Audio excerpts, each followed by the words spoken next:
begs the question, how did Saturday morning programming fare in the latter half of the 1980s?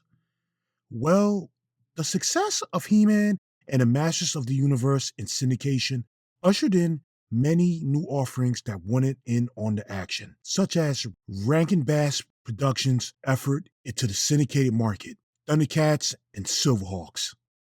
Many other studios had taken their shot at the market with offerings such as Care Bears, My Little Pony, Gem, G.I. Joe, and Transformers.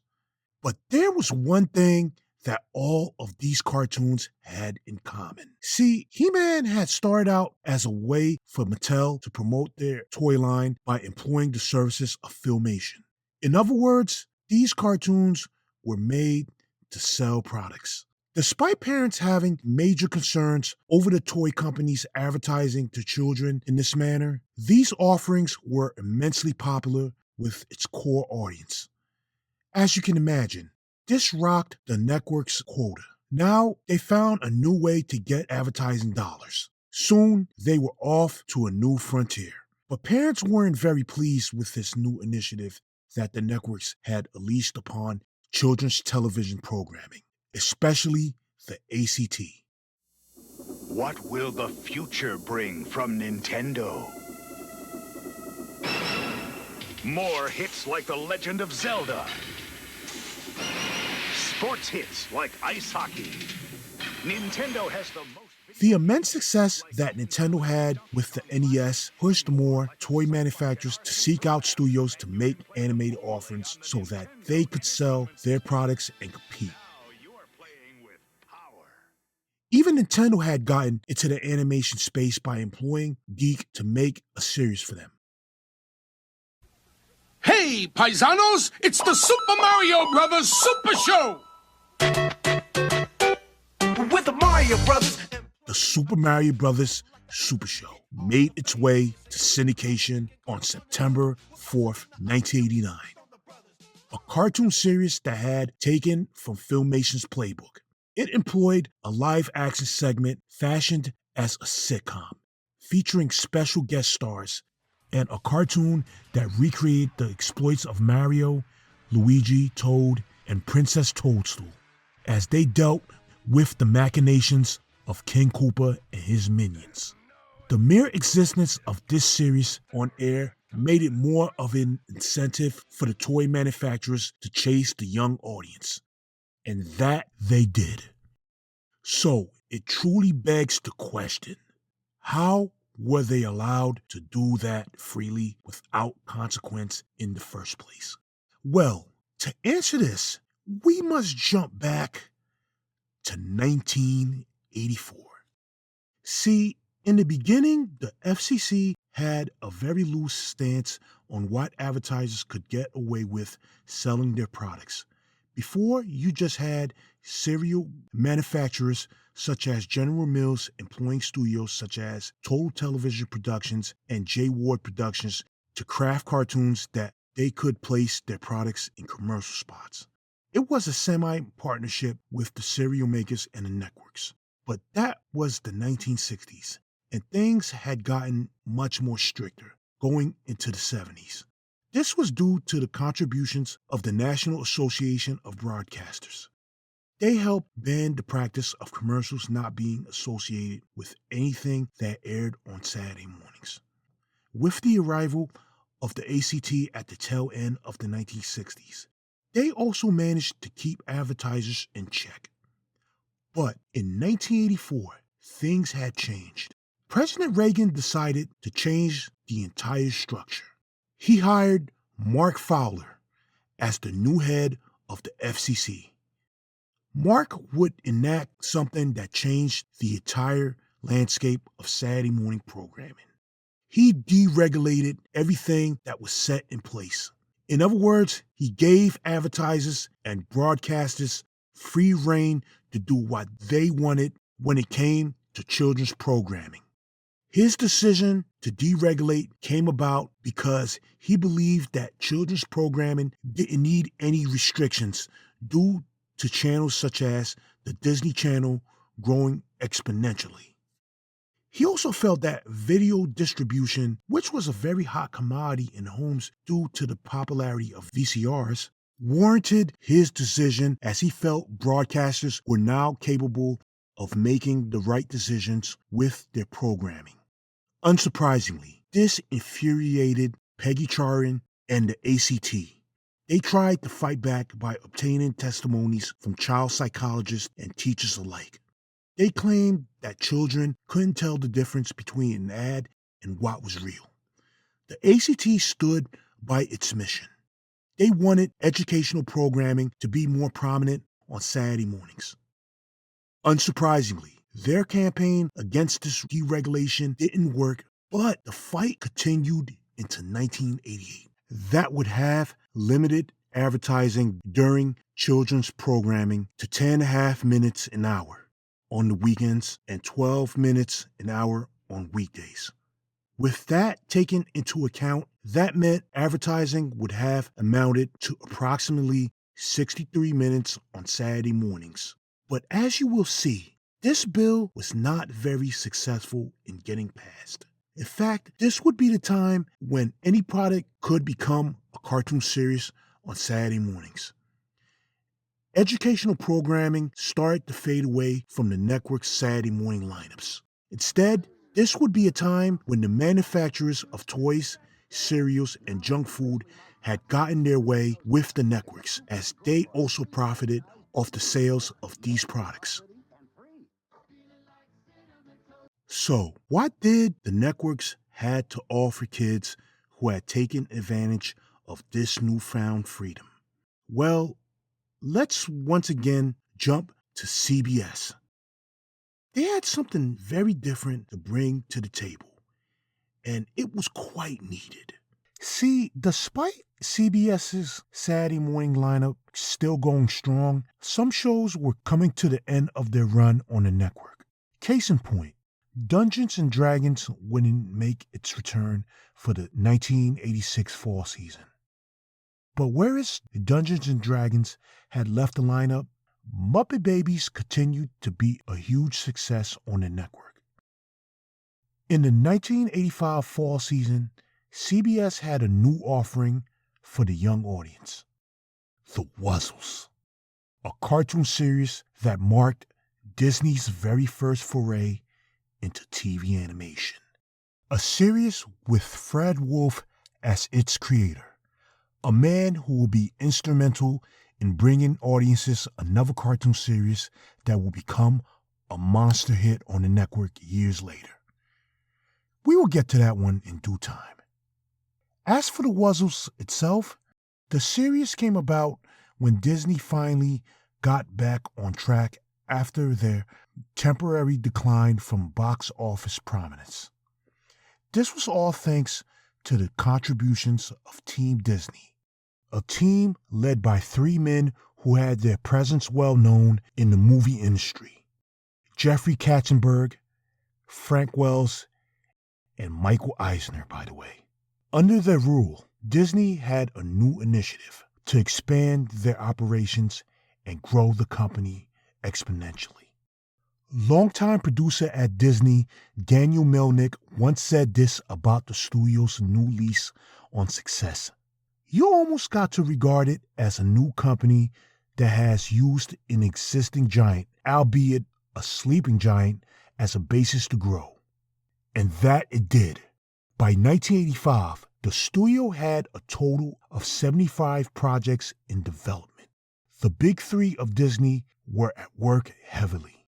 A part of their new initiative was to have a stronger presence on television.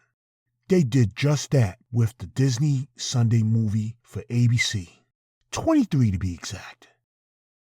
But on Saturday mornings, they decided to partner up with TMS for their very first foray into animation. That's right, even Disney saw value in outsourcing animation. But this wasn't only just a partnership with an out-of-house studio. The Wuzzles was also the byproduct of the FCC's deregulation. In other words, this was a partnership with Hasbro Toys. As for the series itself, it was about a group of 6 hybrid animal creatures who inhabited the island of Wuz. Among them were Bumble Lion, Ellaroo, Rhino Key, Butterbear, Moosel, and Hippopotamus. On top of trying to keep humans away from the island, they also had to contend with the likes of Crocosaurus and his sidekicks Flizzard and Brat. Unfortunately, the Wuzzles wasn't a hit on CBS's Saturday morning lineup, and it only got the standard 13 episodes. But this wasn't the end of Disney's venture into TV animation. They were creating another series alongside the Wuzzles. We will get to that one in due time as well. The Wuzzles did manage to migrate to ABC's Saturday morning lineup the following year, but in rerun status. Disney would also take it to the next level in 1987, into the syndicated market. Of course, I speak of none other than DuckTales. But that side of Disney's output in animation is a story best saved for another day. ABC and Disney. These two. Let's just say that these two will make quite the impression much later in the future. For that alone, thanks must be given to the Wuzzles. Well, folks, you guessed it. As they say, one good egg deserves another. But I'm leaving before this whole thing turns into a Wuzzle omelet.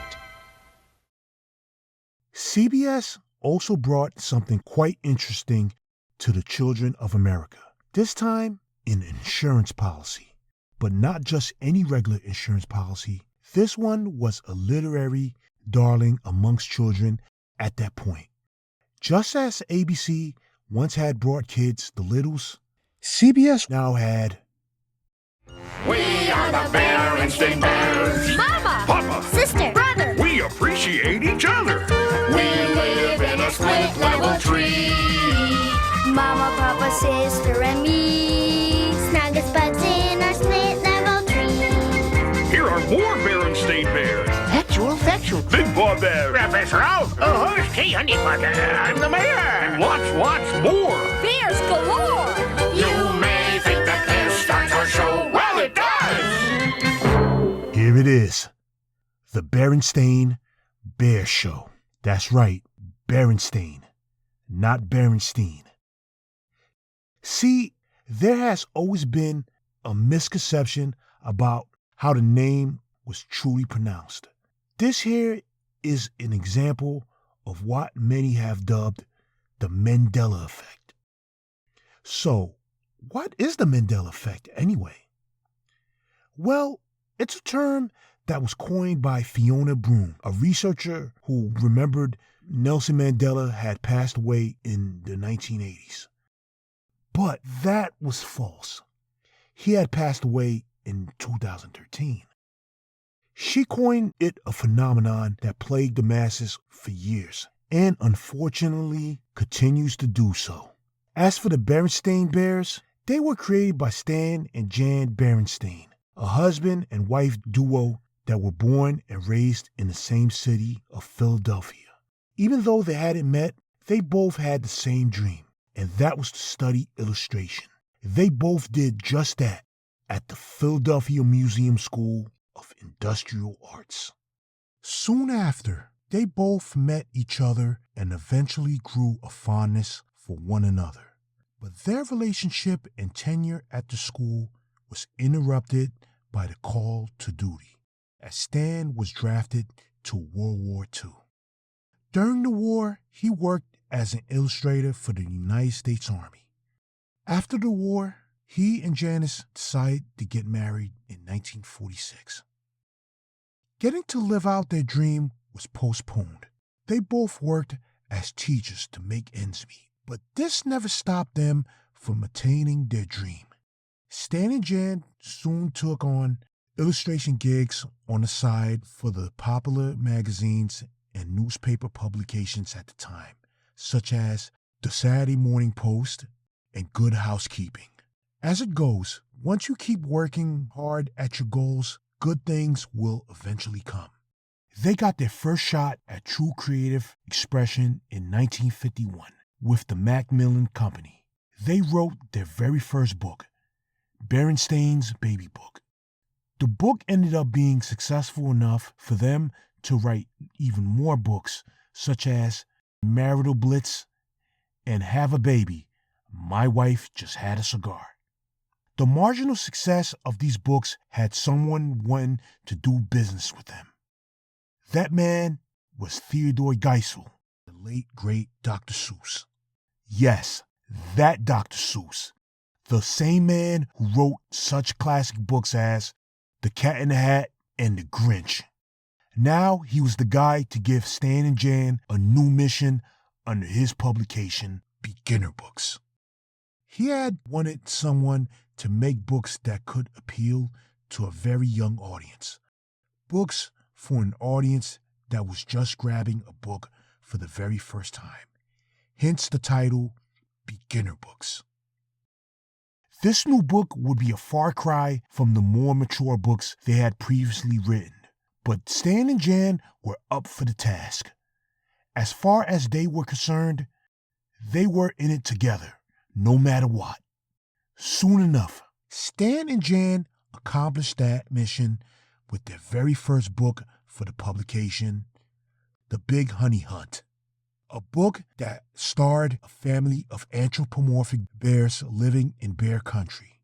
The premise had Father Bear and Small Bear trying to replenish their supply of honey after it runs out. These bears were quite unique. Stan and Jan gave the bears their namesake. As they say, the rest was history. And that it was. The book became a huge hit for the publication, and thus the Berenstain Bears were born. By the 1970s, their son Mike had joined in on the family business by helping his parents write a few of the stories and assisting with the illustrations for the books as well. When the 80s had rolled around, Mike ended up becoming more involved with the process. He was prepping them for the future outside of the pages. Soon, the animation world had came knocking at their door for the Berenstain Bears to make an impression on a young audience. Stan, Jan, and Mike, alongside a studio by the name of Perpetual Pictures and the Joseph Cates Company, the Berenstain Bears made their television debut in an animated special on NBC. On December 3rd, 1979, audiences across the country got the Berenstain Bears Christmas Tree. It's no surprise that it was a hit upon its debut. This special was followed by more holiday-themed specials such as The Berenstain Bears Meet Big Paw, Easter Surprise, Comic Valentine, and Play Ball. Despite the specials being a hit on NBC, the network didn't seek out more from the Berenstains. It seemed that the Berenstain Bears' tenure on television was over. That was the case until CBS came knocking on their door. Well, technically, Hanna-Barbera, Australia. That's right, Hanna-Barbera's output had gotten so huge, they had to branch out to continue pumping out more anime offerings for the networks. That place was the Down Under, a studio that they had acquired and turned into a subsidiary called Southern Star Productions. This studio was set in place to output offerings for CBS, 3 to be exact.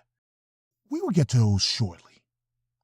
As for the series itself, it starred the titular anthropomorphic bear family that consisted of Papa Bear, the patriarch of the family that was quite crafty with his hands as he was good at building stuff, but not particularly good at planning things out for the family.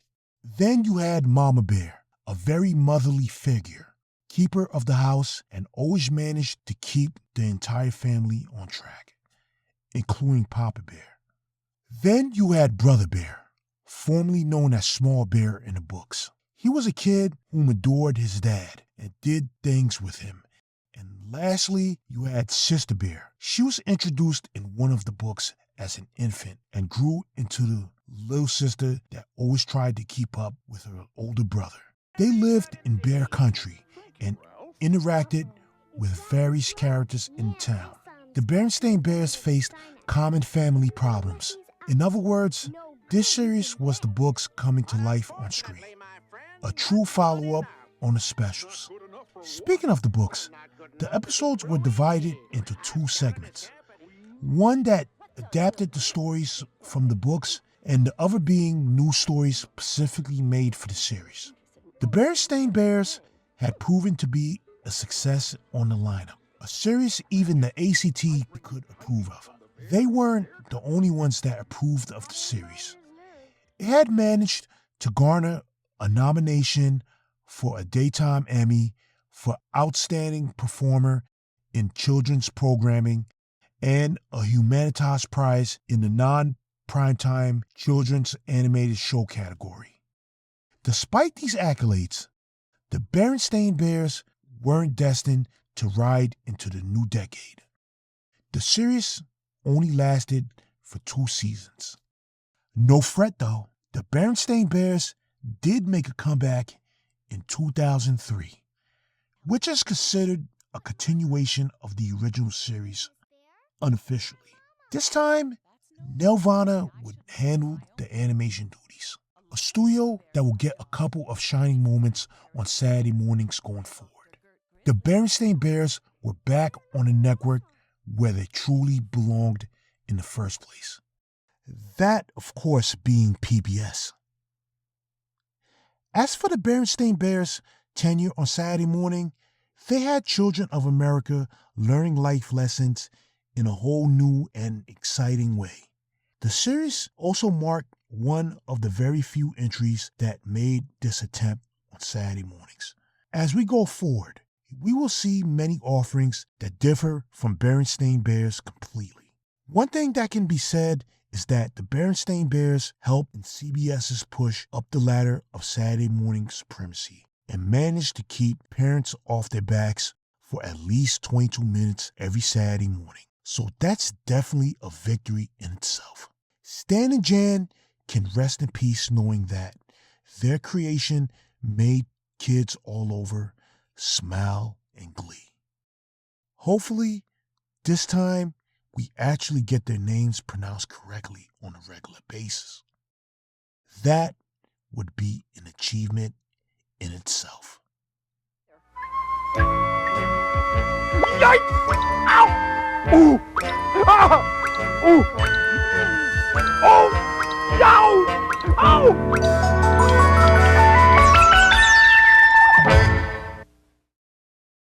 CBS kept the train rolling with their lineup. They shown no signs of halting their momentum. Case in point, they had another insurance policy to offer up during the 1985 fall season. One that was guaranteed to succeed based on its built-in audience.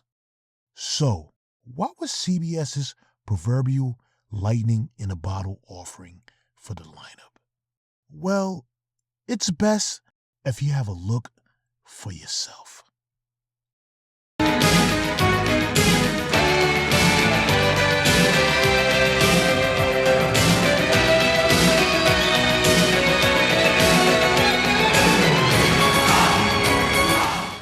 Lo and behold, CBS's newest offering to the lineup, Hulk Hogan's Rockin' Wrestling. Now, if you wondered why I mentioned it being CBS's lightning in a bottle, look no further than the name attached to the title, Hulk Hogan. That's right, the Hulkster himself, the man with the 24-inch pythons. A larger-than-life figure that became a childhood role model for many kids across the country, telling them to say their prayers and eat their vitamins. And that they did. This was Hulk Hogan. You'd be hard-pressed to find a kid in America that didn't adore him. He was the cornerstone of the 1980s growing popularity of professional wrestling, a product from the mind of Vincent Kennedy McMahon. Before he became a former shell of a man that he is known as today, Vince McMahon was just the son of Vince McMahon Sr., a man who, alongside a Toots Mondt, was instrumental in establishing the Capital Wrestling Corporation in 1953. This venture into pro wrestling was a partnership with the National Wrestling Alliance, or the NWA as it is commonly known today. This partnership paved the way for wrestlers such as Lou Thesz and the Nature Boy Buddy Rogers. Speaking of these two, Vince Sr. and Toots had fallen out with NWA after the decision to drop the belt to Lou Thesz in a one-fall match in Ontario, Canada against Buddy Rogers. After that day in 1963, Toots and Vince Sr. decided to branch out on their own and form the Worldwide Wrestling Federation, WWWF for short. With the WWWF now being a viable promotion through the regions, Vince and Toots had a new initiative for their company, that being none other than Bruno Sammartino. And that he was. Bruno was that guy in the WWWF, a man who went on to not have only the longest title reign in the promotion, but also the longest title reign in the history of professional wrestling itself. A whopping 7 years, 8 months, and 1 day to be exact. Mind you, this is a title reign that had Bruno Sammartino facing off against wrestlers that are considered greats today, such as Bob Backlund, Superstar Billy Graham, Pedro Morales, and even All Japan Pro Wrestling legend Stan the Lariat Hansen.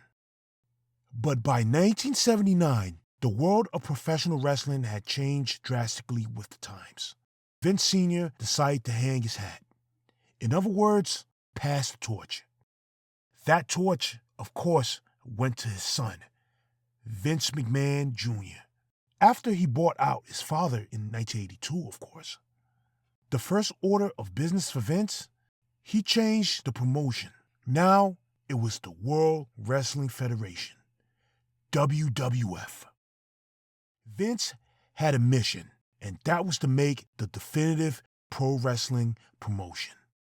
He once stated in an interview in the 1992 issue of Sports Illustrated about his vision for pro wrestling. He said this: despite his comments sounding arrogant, this was a mission statement that Vince was very adamant about carrying out, to make WWF a household name and the premier wrestling promotion of America.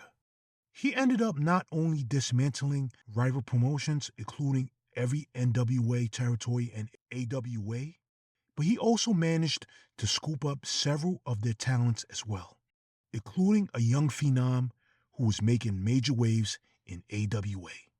His name was Hulk Hogan. But WWF had set its sights on other avenues to make their presence known in the public eye. By 1984, the WWF was on its way to the top of the ladder. The company attempted to connect with an audience by partnering with USA Network, which itself was fairly new at this point, being on air for 7 years. To top it off, their alliance with Cyndi Lauper got them seen in the eyes of the hip and younger crowd due to her exposure on MTV. To say Cyndi Lauper was a star would be quite the understatement. At the time, she was white hot, starting with her 1983 hit single, Girls Just Wanna Have Fun. The video had Captain Lou Albano playing her abusive father in it. The song and video were a huge hit on the charts and the network, respectively. But it was her monster hit song for the film The Goonies that gained her mega pop status. The Goonies Are Good Enough video displayed several Roddy Piper, the Iron Sheik, Nikolai Volkov, and the Fabulous Moolah. Now, they were ready to tackle television together, but not in music videos. This was a primetime experiment called the Tuesday Night Titans. It was drastically different from what was normal for a wrestling promotion at the time. They participated in skits and the like. It was formatted as a parody of a talk show that had Vince McMahon and Lord Alfred Hayes serving as hosts. Despite the show being frowned upon by the previous pro wrestling guard, the audience absolutely loved it. Tuesday Night Titans was a huge hit on the network. The WWF had grown into something no other wrestling promotion had done before. Vince would continue to drive this point home. On March 3rd, 1985, an event would change the company forever. I speak of none other than WrestleMania. Today, it's considered as one of the most important wrestling events of all time. But in 1985, this was a revolution and the first of its kind. An event that housed matches that are considered to be some of the greatest in sports history. It even had special guests that attended it, such as Liberace and the late, great Muhammad Ali. But there was one match that many were excited to see. A match that featured two childhood heroes facing off against the top heels of the company. This match was Hulk Hogan and Mr. T versus Rowdy Roddy Piper and Mr. Wonderful himself, Paul Orndorff. Mind you, this was Hulk Hogan in his prime, a man who previously appeared in Rocky III as Thunderlips, a man who had previously beaten the Iron Sheik to gain the WWF World Heavyweight Championship at Madison Square Garden, the biggest stage of them all, against a heel that despised America. With this match, Hulk Hogan ended up becoming the All-American Hero. So it's easy to say that Hulk Hogan was white hot coming into Madison Square Garden for the second time in front of 19,000 fans in attendance. To no surprise, Hulk Hogan and Mr. T won the match. That night, Mr. T and Hulk Hogan cemented themselves as household names. And as with household names, comes merchandising. With WrestleMania under their belt, the reception they had on MTV prior, and Hulk Hogan's surging popularity, WWF was on a roll. Soon, CBS came calling, and with the help of Deke Entertainment and Coca-Cola Telecommunications, WWF's entry into the animation space had arrived on that morning of September 14th, 1985. As for the series itself, the title of it was misleading at best. See, it didn't feature any of the wrestlers doing what they did best, wrestling. Well, at least in a ring, of course.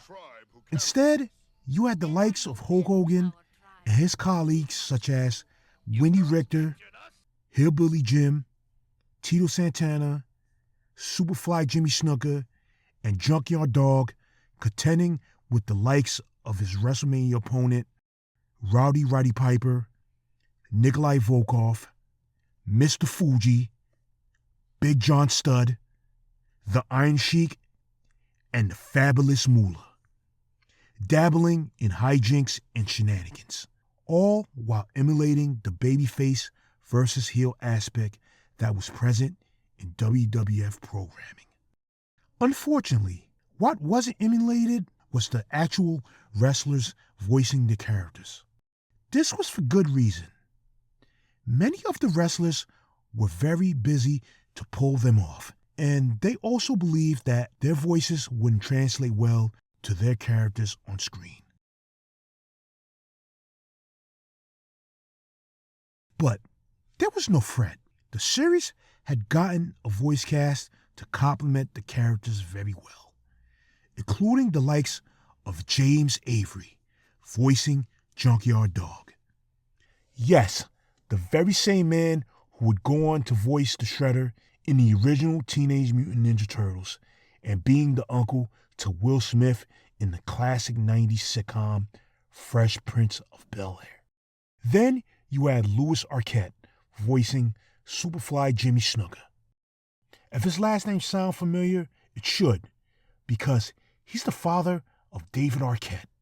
And one thing that can be said about David Arquette, let's just say that he will have his time under the sun in pro wrestling years later and catch a very severe sunburn in doing so. The most notable of the voice cast, well, at least today, was Brad Garrett voicing the Hulkster himself. Yes, that Brad Garrett, Robert Barone in the highly successful and now classic CBS sitcom Everybody Loves Raymond. Hulk Hogan Rockin' Wrestling was unsurprisingly a great success on CBS's Saturday morning lineup. This was, of course, due to the increasing growth of WWF itself and Hulk Hogan getting much fanfare from every kid in the country. But also the huge push by CBS at the time to showcase their Saturday morning offerings with an hour-long special called All-Star Rockin' Wrestling. In this special, it had a fictional talk show host played by the late Hervé Villechaize, best known for his role as Tattoo in the original Fantasy Island, having his show hijacked by Roddy Piper in a very bizarre way. The special didn't only bring on several other WWF talent to promote the Saturday morning schedule with their antics, but it also had several special guests as a part of the show, such as Kareem Abdul-Jabbar. The special had taken cues. The special would go on to be the precedent of how networks previewed their Saturday morning lineups. Hulk Hogan Rockin' Wrestling was a cartoon made solely for cross-promotion to get children to invest more in WWF programming. It worked, considering that the WWF was on a hot streak at the time. Despite the series having a rushed look in terms of its animation and a premise far removed from its IP, the series gave kids an extra 30 minutes on Saturday mornings to enjoy their favorite wrestlers before they delved into the live product later in that day. A chance to see the Hulkster and the gang in animation and also have him dispense moral advice to children across America afterwards. As we all know by now, WWF continued to grow even bigger and even got a name change in the mid-90s to WWE. Also, many other promotions had came in to challenge them.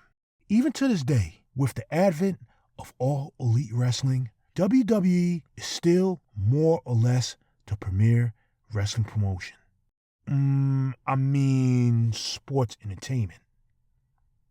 Their words, not mine. But in 1985, their past was on full display for us to watch in front of our televisions.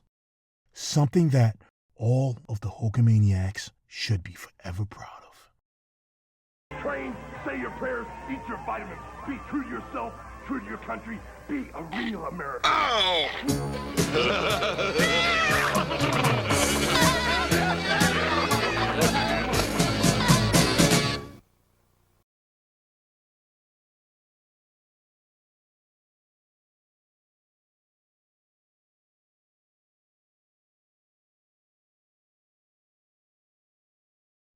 The network had more to offer than just some standard insurance policies.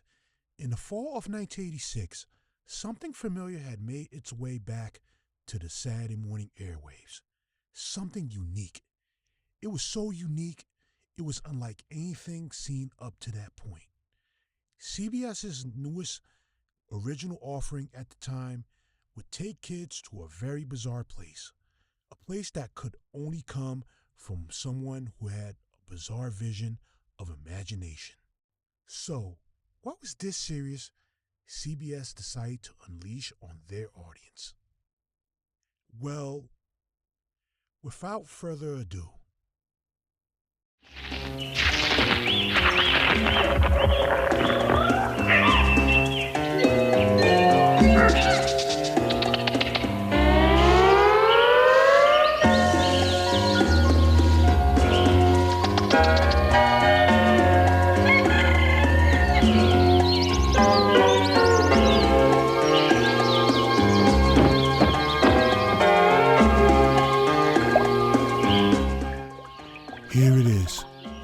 second coming of the Saturday morning live variety show.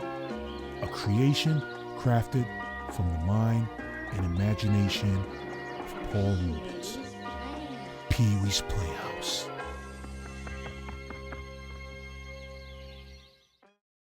A project conjured up by a fledgling comedian who had gotten to where he wanted to be. A man who had gotten his start as a part of the comedy troupe, the Groundlings. But before his stint in the troupe, Paul's journey to the stage wasn't always his path.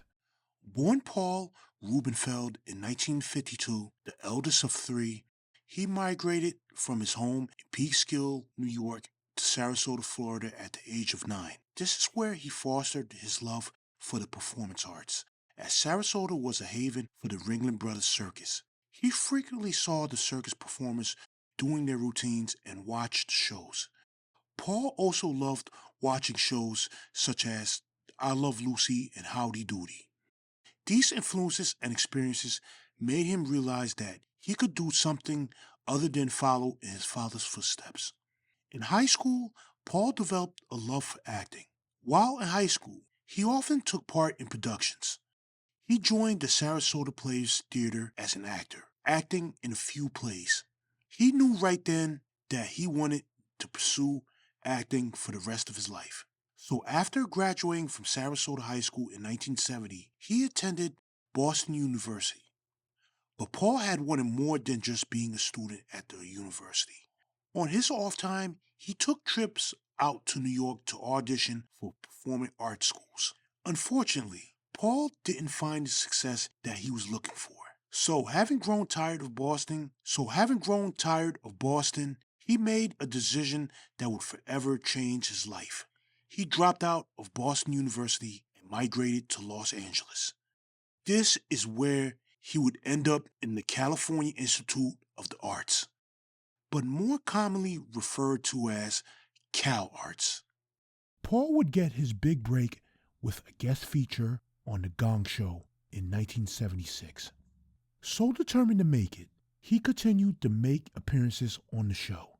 He was going as far as using disguises so he could keep making more appearances. This was due to the strict FCC rules on having an act appearing more than once on a game show, all in an attempt to keep funding his endeavors in the business. But it would be his tenure with the Groundlings that he truly honed his true talent. There, he went on to create several characters that accompanied his skits. Out of them all, there was one that stuck out with the audience. A character that donned a gray undersized suit, red bow tie, and had a man-child demeanor. What was the name of this character? Well, it was Pee-wee Herman.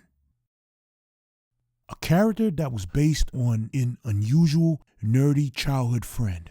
And now it was his meal ticket to get him to where he wanted to be. Stardom. This led him to create his own show with the Groundlings, called The Pee-wee Herman Show. A show that caught the attention of HBO, and they offered to give him his own special on the network.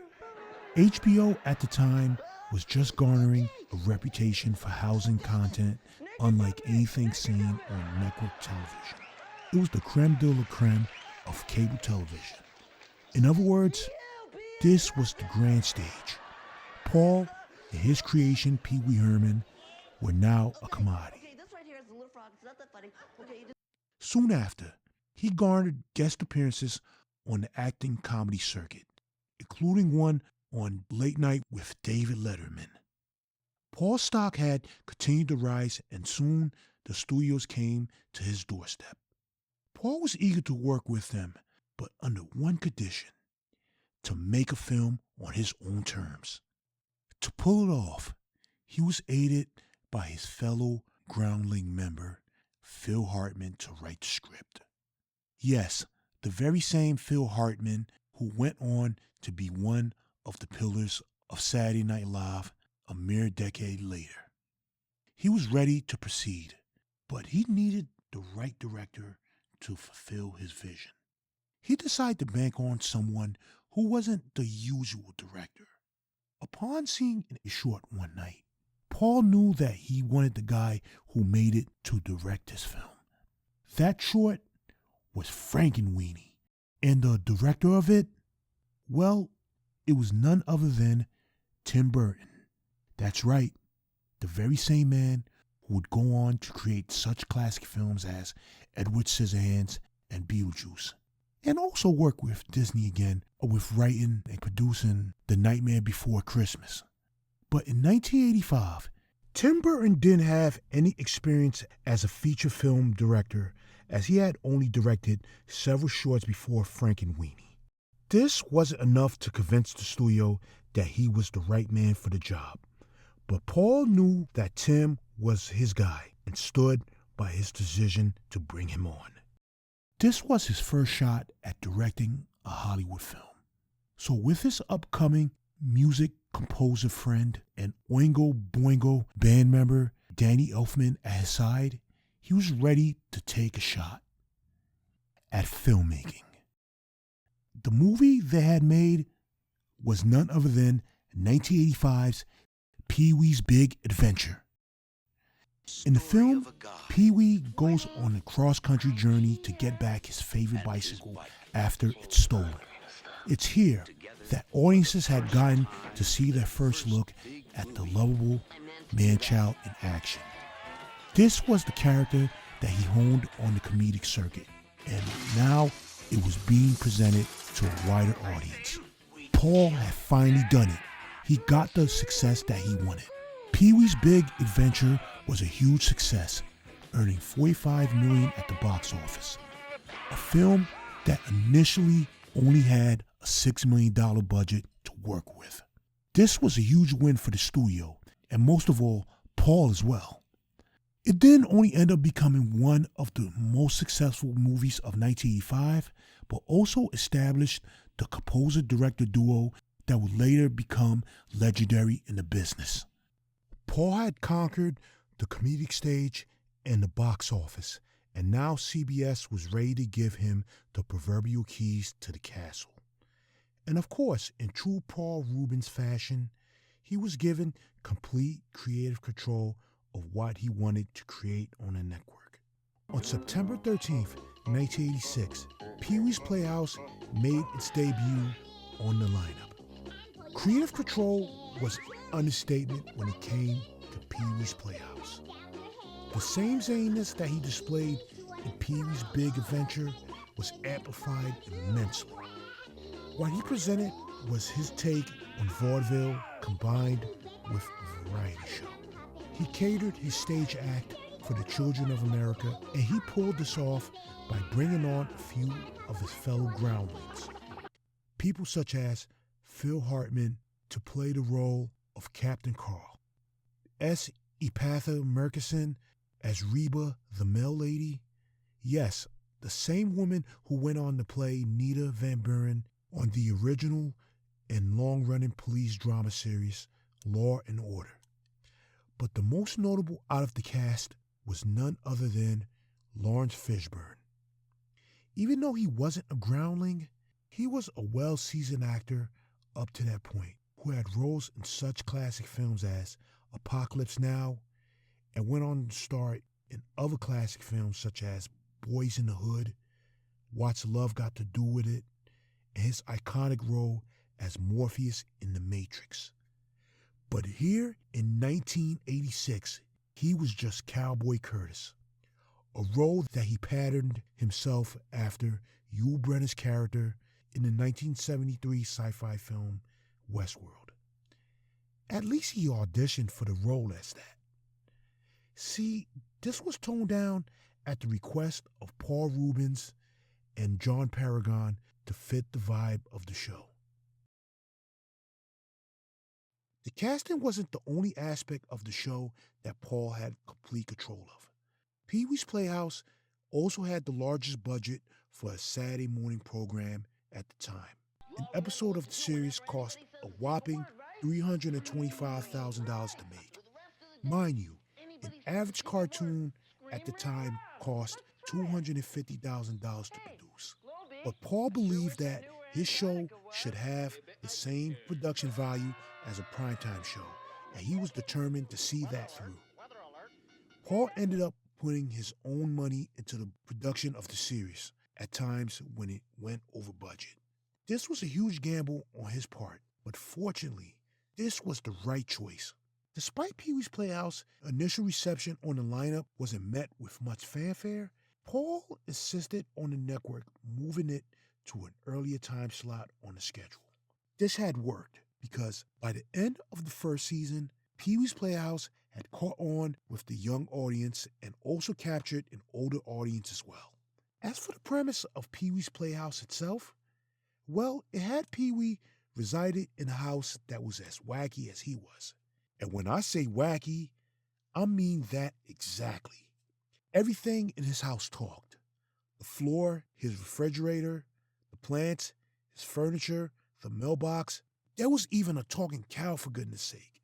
The show was just a smorgasbord, as it had motion stop cartoons hosted by the king of cartoons himself, and even puppetry. Pee-wee wasn't alone in his wacky space. He always had the company of his friends, Missy Vaughn and Jamie the Genie, played by his fellow groundlings, Lynn Marie Stewart and his main collaborator, John Paragon, respectively. Pee-wee's Playhouse was a surrealistic look into the imaginative world of a man who was very young at heart. A variety show unlike anything seen on primetime or Saturday mornings up to that point. The series ended up becoming a colossal hit on CBS's Saturday morning lineup. Not only did it last for 5 seasons, which was quite unprecedented for a live-action series on Saturday mornings, but it also managed to garner 15 Emmys during its entire run. Pee-wee's Playhouse was one of CBS's pillars on the lineup. So with a series such as Pee-wee's Playhouse being so successful, it seemed that the series could have stayed on the network for a lot longer than it had. The reception of the series helped with merchandising such as Pee-wee dolls to fly off the shelves. Also, when the 3rd season rolled around, it had managed to get a Christmas special that attracted a lot of star power. Celebrities such as Whoopi Goldberg, Little Richard, Cher, Joan Rivers, and even Oprah Winfrey herself. All of them were on the Pee-wee mania train. He even managed to land guest cameos on sitcoms such as 227. And he managed to make his return to the big screen in the less successful sequel to Pee-wee's Big Adventure. With all that success, why didn't it last for more seasons? Well, it's time to address that huge elephant in the room. That, of course, was the adult theater incident. On July 26, 1991, Paul Reubens was arrested for indecent exposure in Sarasota, Florida. See, even though there wasn't any real evidence that he truly did what he did, CBS had to save face as the backlash from parents and constant media coverage started to weigh heavily on them. So CBS decided to pull Pee-wee's Playhouse off of the lineup. That was it. Pee-wee's Playhouse was no more. Paul's reputation was ruined, and unfortunately, he would never make his way back on a Saturday morning lineup again. But Paul did manage to score movie roles in films such as 1992's Buffy the Vampire Slayer and Batman Returns, which of course was directed by Tim Burton. He also landed guest roles on an episode of Murphy Brown. To make matters worse, Paul would get caught in another scandal in 2001 concerning sketchy photos. Even though it was proven that it was brought upon by falsified evidence on the behalf of the LAPD, Paul's time in the spotlight was over. Well, not quite. See, Paul did make a return. He found his way back to his roots, back to the character that gave him his notoriety and on the network that gave him his biggest exposure. And I'm not talking about CBS. I speak of HBO, back on the channel exactly 30 years after his debut. He was back with the Pee Wee Herman Show on Broadway. That's right, Broadway. At the Stephen Sondheim Theater. Under the bright theater lights, directed by the same man who did his HBO special previously, Marty Kalner. But this wasn't a recreation of that same special. In other words, this was Pee Wee's Playhouse brought to the Broadway stage. It was all back. The puppetry, his zaniness, the talking furniture, all of it was back and on Broadway for 62 performances in 2010. Now, Pee Wee and his friends were ready to show new and old audiences what made him special, brought into the new millennium. His fellow groundlings were back, such as Lynn Marie Stewart, John Paragon, and John Moody as Miss Yvonne, Jambi the Genie, and Mailman Mike, respectively. But unfortunately, Lawrence Fishburne didn't make his way back, as he was already a huge star by this time and tied up playing Dr. Ray Lanston in the hit CBS series CSI. Instead, Phil Lamar was the new Cowboy Curtis. The Pee Wee Herman Show was a huge hit on Broadway, and the HBO special managed to garner 3 Primetime Emmy nominations.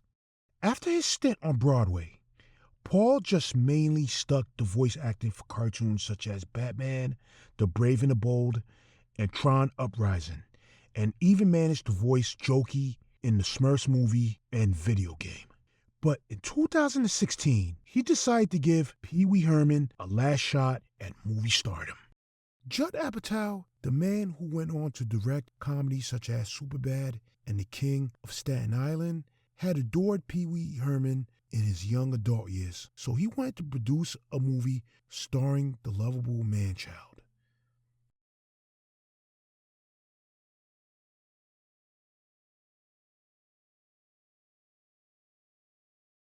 The movie was a moderate success on the streaming platform. New audiences got to fall in love with the character in a new era. But fortunately, the reception of the movie didn't catapult Paul back into the limelight. This was truly it for Pee Wee and Paul Reubens. Well, once again, not quite. He mostly went back to doing voiceovers, away from the public eye. And this was for good reason. Because little did we know, he was actually in pain a year after the movie premiered. We finally learned on July 30th, 2023, what that pain was. Paul had lost his fight with cancer, a battle that he kept secret from the eye. No matter what you think of him or not, one thing remains. Pee Wee was a part of many childhoods. The Pee Wee Herman Show gave kids a chance to see someone who had the same imaginative, albeit wacky, nature as they did. He was a reflection of themselves brought to life. Paul had managed to create what he once deemed as his version of Norman Rockwell's rendition of the 1950s. And turned it into a spectacle that made kids and adults alike laugh at his antics. Whether it was Pee Wee's love for fruit salad causing him to marry it, to fawning over the most beautiful woman in the world, Paul never failed to make us laugh at the things he did. Pee Wee Herman was the poster child for the kid in all of us. In life, time heals wounds, and nostalgia is forever. In other words, thank you, Paul. Yes, that was your name, and we will never stop wearing it out. Bye, everybody. Bye, Johnny. Thanks for all your help.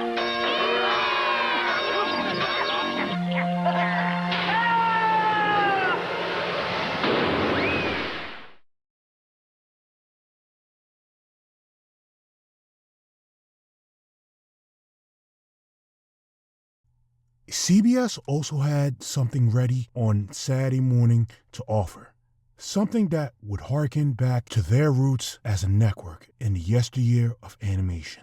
A cartoon series that no one in 1987 was expecting to be a commodity once more.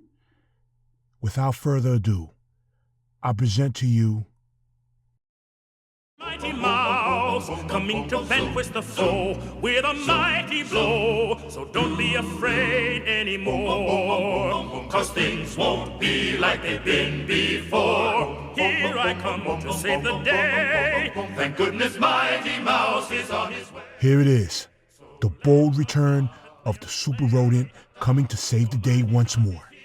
Back in Mighty Mouse, The New Adventures.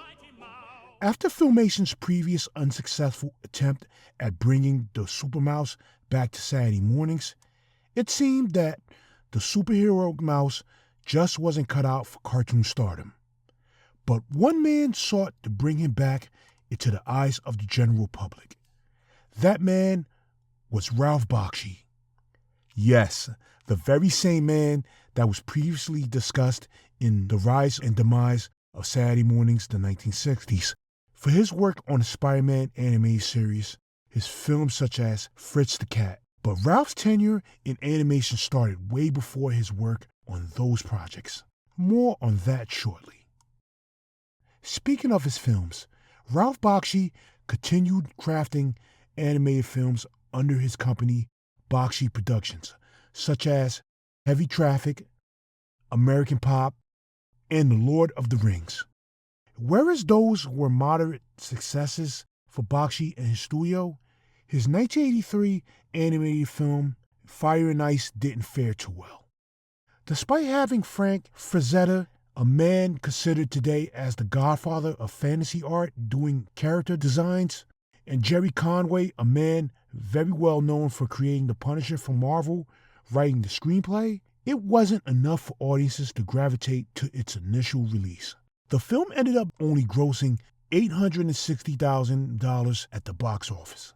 As you can imagine, this was a major blow for Bakshi as he helmed a small operation at the time. Ralph did the best thing that he could do in that situation. He closed up shop and retired from the business.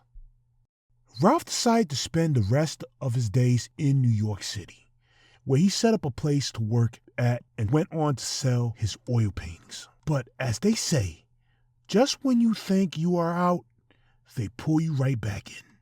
This was the case with Ralph in 1986. See, around this time, the Rolling Stones were working on their album Dirty Work, and they needed a visual for their first single they had wanted to release called Harlem Shuffle. They needed a director that could match the direction of the album and single itself. They reached out to the only man who had a reputation for crafting projects that were both controversial and different from what was the norm. In other words, the Rolling Stones managed to finally bring Ralph out of retirement. To make the video, Ralph knew that he needed help pulling it off, so he brought on someone who had helped him craft Fire and Ice to do the animation for the video while he directed. This young man was none other than John Kricfalusi. Yeah, him. More on John later. The video, as stated, employed animation and also managed to employ live action, something that he dabbled in with Fire and Ice. As you can imagine, Harlem Shuffle was a huge hit on the charts, but even a bigger hit on MTV. But the album itself wasn't their most successful album, as it only sold 1 million records. As for Ralph, the creation of the video reignited his love for animation. He knew right there that he had to come back and pursue animation once again. Ralph started to conjure up many potential ideas for animated series. But one had stuck out for him, something from the man that ushered him into the business. That man was none other than Paul Terry. Yes, the very same man who had created Farmer Alfalfa and most of the shorts from the Aesop Fable series for Fable Pictures, until being fired from the studio and going on to create Terry Toons. Among his staff working at the studio was a young Ralph Bakshi. Ralph had gotten his start as a cell polisher in 1959. Paul had risen up the ranks, going from being a cell painter to an animator and ultimately being a director of several of the Terry Toon shorts, especially Mighty Mouse. In other words, Paul was mostly responsible for crafting those earlier tunes for the studio. And now he wanted to not only revive Mighty Mouse to pay homage to his mentor, but also rectify the failed effort Filmation had attempted.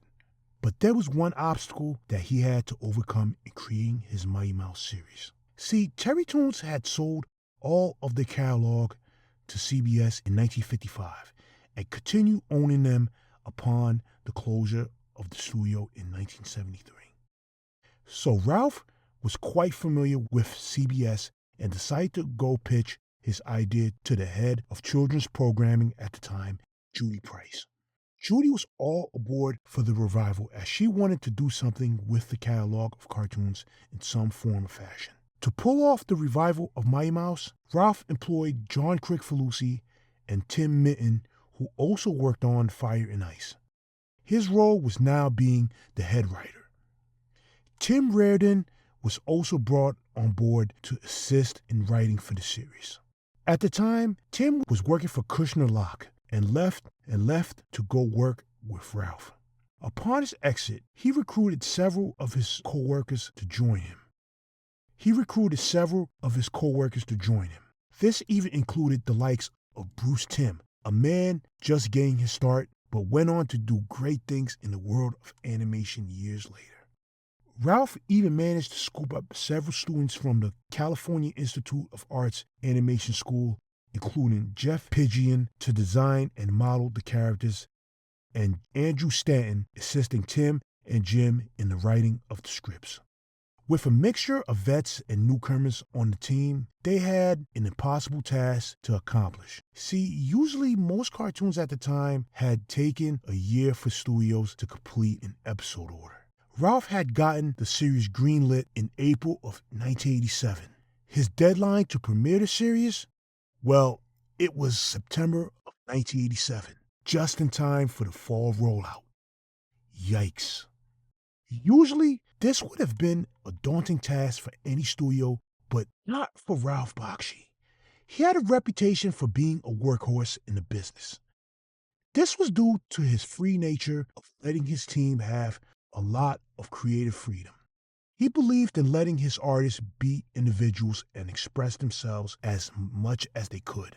Tom Minton once stated that the team felt it was a huge relief in rebooting something like Mighty Mouse, as it was never held in high regard as opposed to some more beloved cartoon property holding classic film and animation status. He also went on to say that we believed that we couldn't do any damage to the IP. On September 19, 1987, it was time to see if that held up, because it was the day of the series premiere. What was presented on that day was a very different iteration of Mighty Mouse, despite him having his iconic suit and catchphrase. This was the brainchild of Ralph Bakshi on display. What was presented on that day was very different from the hokiness of the original shorts, and instead went for more wackiness. This was due to the contribution of Tom Minton and Jim Reardon's writing. Gone were the operetta voicing of the original shorts, as they were dated by this point. In were tons of visual gags that were complemented with expressive, exaggerated character designs, and dialogue filled with subjective humor.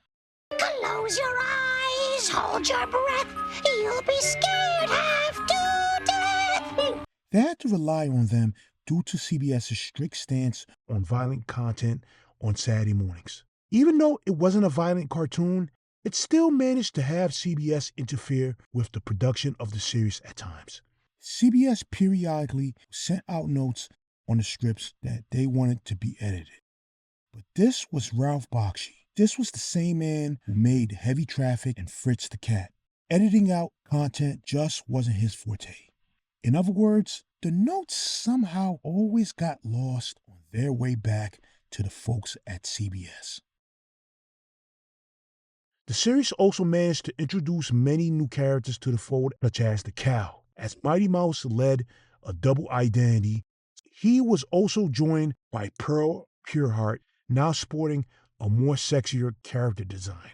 And he still went around saving the mice of Mousetown from the diabolical cats, albeit with some wacky results. Mighty Mouse The New Adventures was a moderate success on the lineup, but it wasn't without some controversy. With the creative freedom that the writers and animators had with the series, it would be a matter of time before something would infuriate the advocacy groups and parents, particularly the AFA. That means Doug Wildman was on a warpath again, this time for an episode of the first season called The Littlest Tramp. In this episode, there's a scene where Mighty Mouse crushes up a flower into powder and sniffs it. Doug claimed that the episode promoted cocaine use. As with the APA's attempts to get anything banned that didn't match up to their moral values, CBS and Ralph Bakshi edited out the scene from future reruns. The controversial scene even got a front page headline from the Los Angeles Herald Examiner. But this didn't deter CBS from standing behind the series. Quite the contrary. Mighty Mouse was greenlit for a second season upon completion of the first season. But there was one caveat to it being greenlit. There were only going to be 6 episodes for the second season. As for the direction of the second season, it had managed to maintain the same feel and structure as the previous one had done, but also doubled down on its parodies, including one that poked fun at the entertainment industry itself. Mighty Mouse The New Adventures didn't get a third season as CBS wanted to go a different direction with the Saturday morning programming. That was it for Ralph Bakshi's last ride in television animation. But the good news is that many of the staff who had worked on the series went on to do great things. Remember that I mentioned Bruce Timm? Well, he went on to create Batman anime series alongside Paul Dini. As for Jim Reardon, he went on to work on another 90s cartoon classic, Tiny Toon Adventures, and Jeff Pidgeon followed him as well.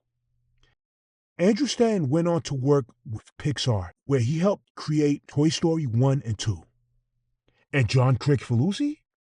Well, after his stint in helping with Saturday morning cartoons, such as the short-lived revival of Beanie and Cecil for ABC, which helped establish Spumco, making him into a boss himself, he went on to create arguably the most important cartoon of the 90s itself. A cartoon that utilized everything he had learned during his time on Mighty Mouse The New Adventures, and in turn went on to popularize the Cow Arts animation style. That, of course, being the Ren and Stimpy show. As for Ralph, he continued on doing his projects, including the box office bomb Pooh World in 1992 and released an animated short in 2015 called Last Days of Coney Island. In all, Mighty Mouse would never reach the same prestige as Bugs Bunny, Daffy Duck, or Superman, but in 1987, kids had gotten to see a classic character from the yesteryear their television screens, one Saturday morning at a time. That was enough to cement its legacy as a cartoon great in the memory of the children who watched it on CBS's lineup. Mighty Mouse came and saved the day for 1980s children all over the country, just for 30 minutes of their time. Let that cape wave proudly. Why don't you quit? What? And leave showbiz? CBS were on a roll by the very end of the 80s.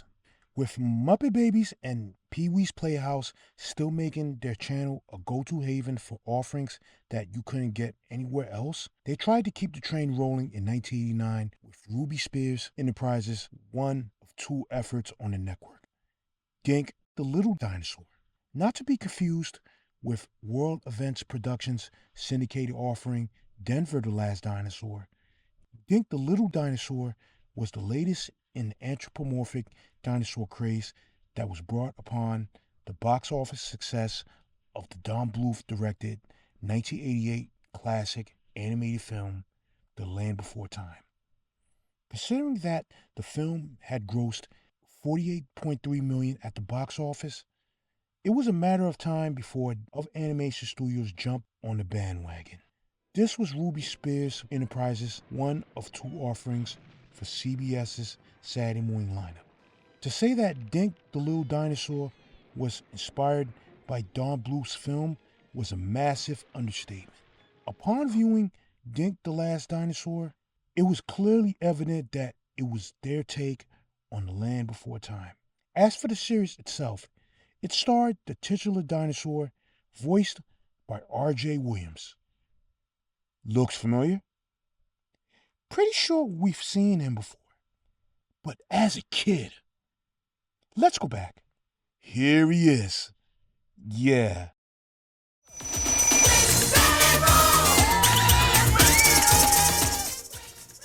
The same kid that hosted Hanna-Barbera's syndicated live-action cartoon hybrid, Wake, Rattle, and Roll. Now, he was Dink.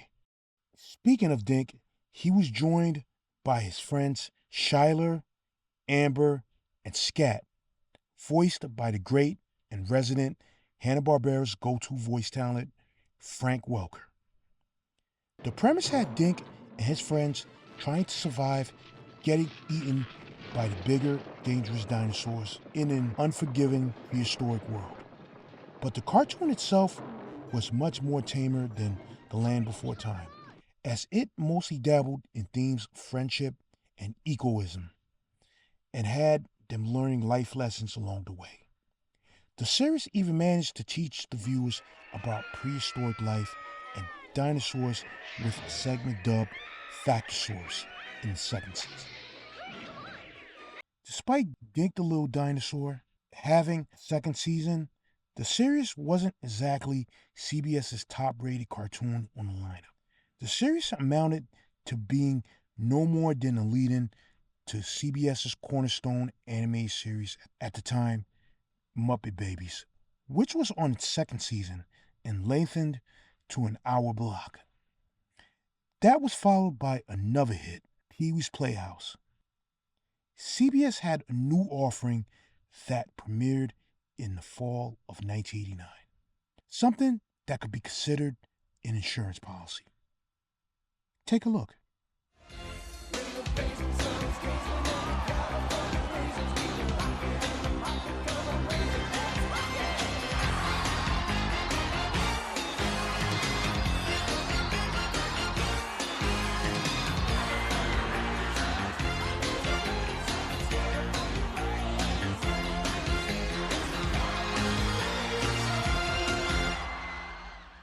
That's right, the California Raisins.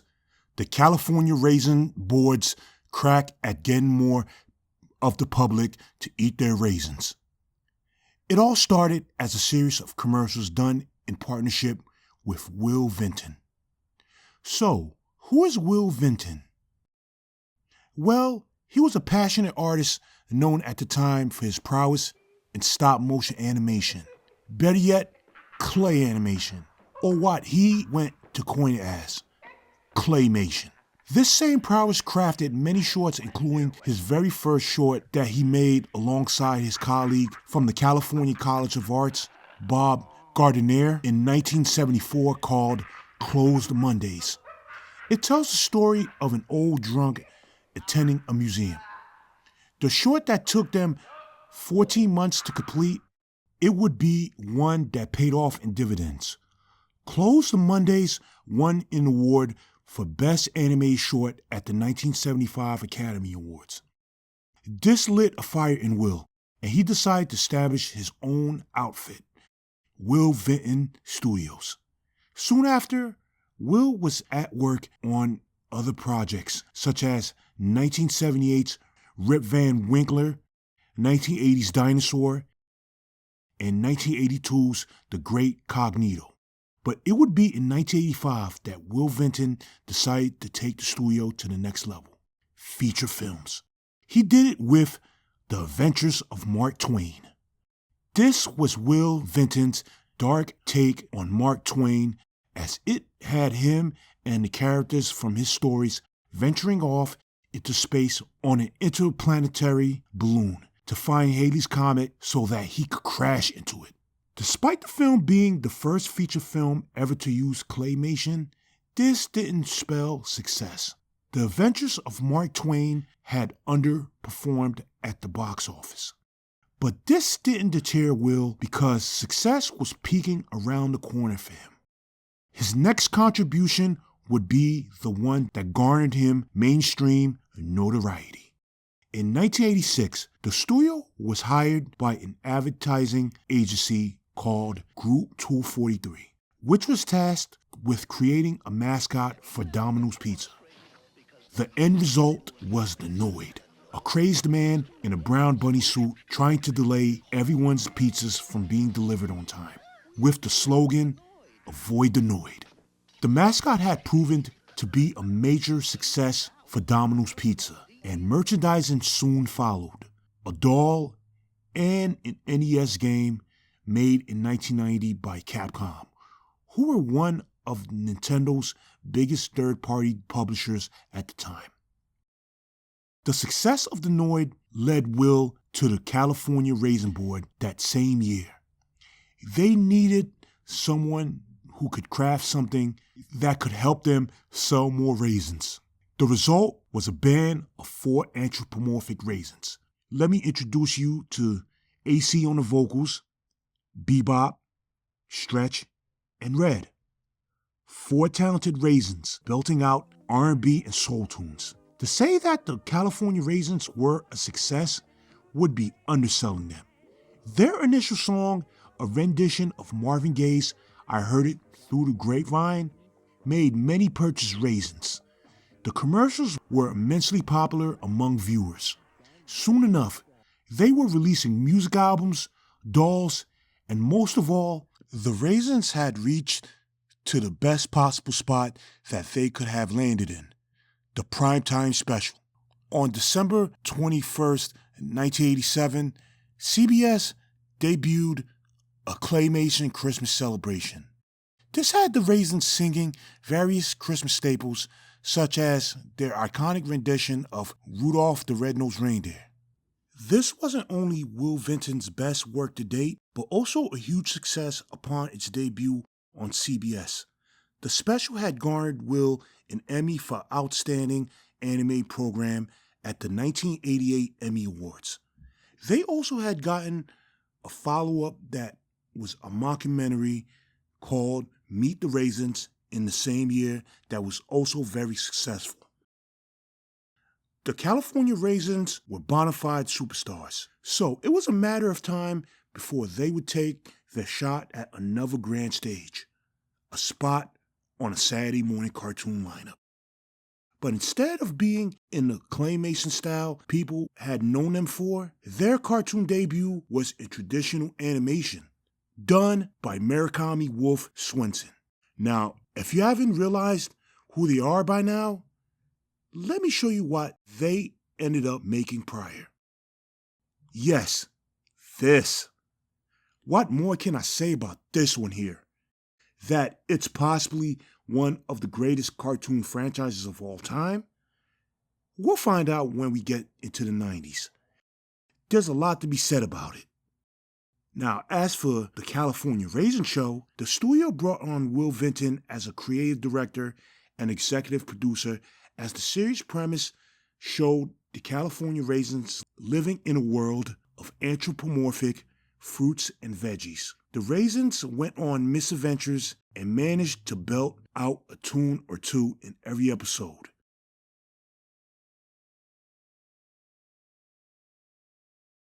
But despite the California Raisins still having great success with the commercials and merchandising, this didn't translate to cartoon success, as it only got the standard 13 episodes.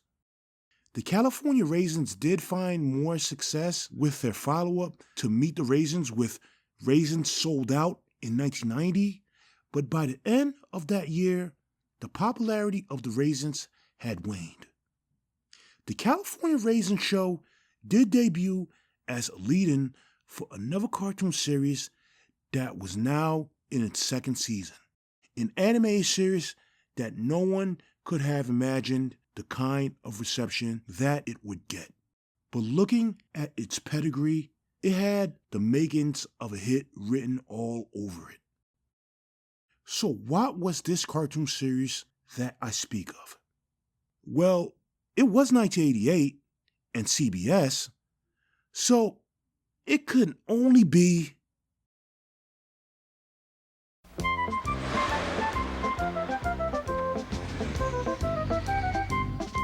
Here we are, boys. We're camping miles from nowhere. Miles from a good Italian restaurant, which I guess is the same. Lo and behold, the orange-colored, black-striped, lasagna-eating cat himself brought the Saturday mornings in all of its glory.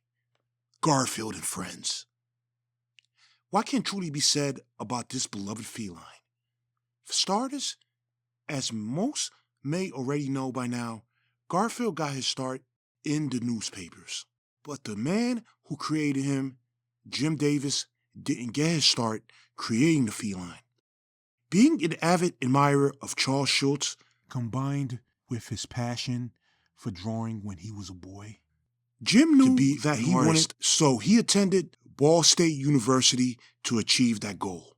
Soon after college, he got his very first gig, being an assistant to Tom Ryan, who had created his own successful comic strip at the time, Tumbleweeds. Jim learned a lot from the 9 years that he spent under Tom's tutelage.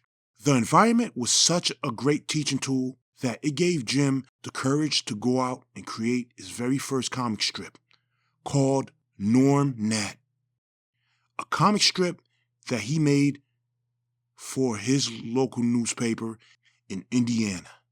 Jim loved his very first comic strip, but unfortunately, the readers weren't fans of it, and the editor suggested that he went in a different route, claiming that bugs weren't good subjects for a comic strip. Jim had an idea. Comics about dogs in particular did very well among readers, so he thought about his time growing up in Muncie, Indiana, where he lived on a farm. He particularly loved cats, so he figured, why doesn't he take that love of cats and make it into a comic strip? On June 19, 1978, Jim did just that with Garfield. Jim had managed to get his creation in a few newspapers, but soon many readers started to adorn it, and King's Feature Syndicate began to bring the feline to more newspapers. By 1980, Garfield had become the most popular comic strip in many newspapers across the country. Garfield's popularity had grown so big that Ballantine Books wanted in on Jim's creation. They began publishing several Garfield books, and each of them managed to fly off bookshelves. They were going as far as to garner acclaim on the New York Times bestsellers list, all 7 of them.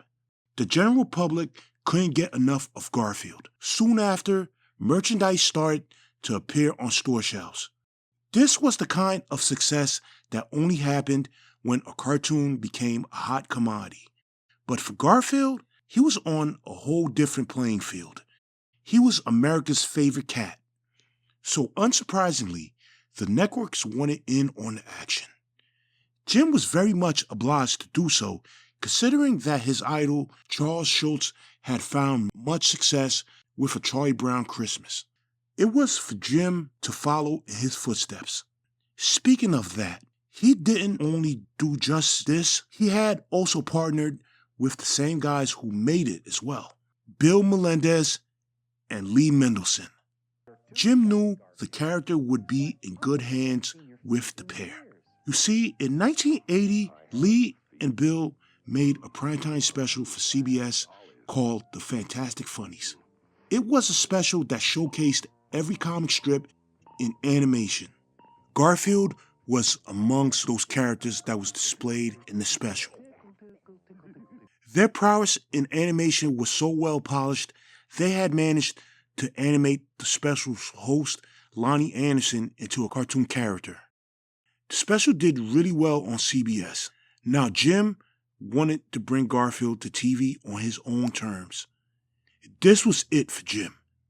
This was an opportunity most cartoonists had never gotten up to that point, an animated TV special. With Jim writing the script, Phil Roman directing, and Lee Mendelson and Bill Melendez providing the animation duties alongside Jim Davis as well, they crafted Here Comes Garfield, a primetime special that made its way to the airwaves on October 25th, 1982. In the special, it had Garfield trying to rescue Odie from the pound after the neighbors called the catchers on them. It also featured John Arbuckle, who was basically a rendition of Jim Davis himself, and of course Odie. Upon making the TV special, Jim had faced some difficulties getting it animated, particularly a scene where Garfield did a dance number. Since he was working at Mendelson and Melendez's studio, that meant his idol was also working there. This was valuable for Jim because Charles Schultz assisted him on drawing the feet on Garfield by making them bigger when he stood upright. Here Comes Garfield was an instant hit on CBS's primetime schedule. It didn't only garner huge ratings that night, it also managed to get several Emmy nominations. As with anything that became a success on TV and in theaters, sequels were soon to follow. This was the case for Garfield, as the studio followed up with 1984's Garfield on the Town. This one had Garfield venturing off on his own after he escaped from John's car while riding to see the vet. This leads him to venture alone into the city, where he stumbles across where he grew up at and reunites with his long-lost mother and his family. The special ended up becoming a greater success than Here Comes Garfield. It ended up winning Emmy for Outstanding Animated Program in 1984. This was a huge win for Jim Davis due to the comic strip's continued success. So you can imagine that CBS wanted more Garfield on their network. But there was one problem. You see, Bill Melendez had bowed out of making more specials, but Lee Mendelson, on the other hand, was obliged to continue making more. Phil Roman had opened up his own studio, Phil Roman Films, soon after in 1984. His mission was to make Garfield his first priority. With Jim Davis and Lee Mendelson on the board doing their duties, and Phil Roman directing, of course, they premiered their first Garfield special from the studio, Garfield on the Rough, on October of 1984. Yes, 1984 was sure a busy year for them. But it truly paid off because the special ended up winning another Emmy for Outstanding Animated Program in 1985. The success of this special were followed up by Garfield's Halloween Adventure in that same year and Garfield in Paradise in 1986. The specials ended up getting another Emmy nomination and winning another Emmy respectively. Garfield was a white-hot commodity. The comic strip was super successful in the newspapers across the country and helped establish Jim's own company, Paws Incorporated. With merchandising booming for the cartoon cat, CBS knew they had a treasure trove with Garfield and had to do something with the feline once more. They were in talks with Roman, Lee, and Jim to do something for the network. CBS needed something to bolster their 1988 Saturday morning lineup and was ready to bank on Garfield being the success they needed to make their lineup number one. But Jim wasn't too keen on the idea of having Garfield being shown regularly as a Saturday morning cartoon series. He believed that overexposure would kill the character's popularity among readers. But the real issue was that he felt he couldn't devote his time to writing for a series as he was already swamped with doing the comic strips and managing his company. Lee had an idea to ease his concern. Hire a writer that could match the quality that Jim had wanted. Lee had someone in mind and would soon introduce him to Jim. That man was none other than Mark Evanier. Yes, the Mark Evanier. A man that had made waves in the business, writing for several shows and cartoons. Upon meeting Mark, Jim gave him one condition if he was to trust him in representing the character right. That was if he could truly deliver the quality of storytelling and capture the character the way Jim had. Mark gave him his promise that he could do it. So Jim put his faith in Mark and hired him for the job. Mark would lead as the head writer for the series, a job that he would mostly have to do alone. On September 17, 1988, Garfield and Friends made its premiere on CBS's Saturday morning lineup. With Garfield's first outing on Saturday mornings, Mark had managed to maintain the humor and charm of the specials, but also inject in much more. Also, Lorenzo Music was back as the voice of Garfield, whom, by the way, was voicing Peter Venkman in the syndicated version and first season of the Ghostbusters around that time. Yes, we will get to that one really soon. Greg Berger was also back voicing Odie as well. As for the format of the series, it was now structured as a 3-segment cartoon that consisted of 2 Garfield cartoons that usually starred Garfield, Odie, and John Arbuckle. An episode usually consisted of either Garfield trying to eat a lot, interacting with Odie and John, trying to ship Nermal to Abu Dhabi, or breaking the fourth wall as he explained a situation to the audience watching.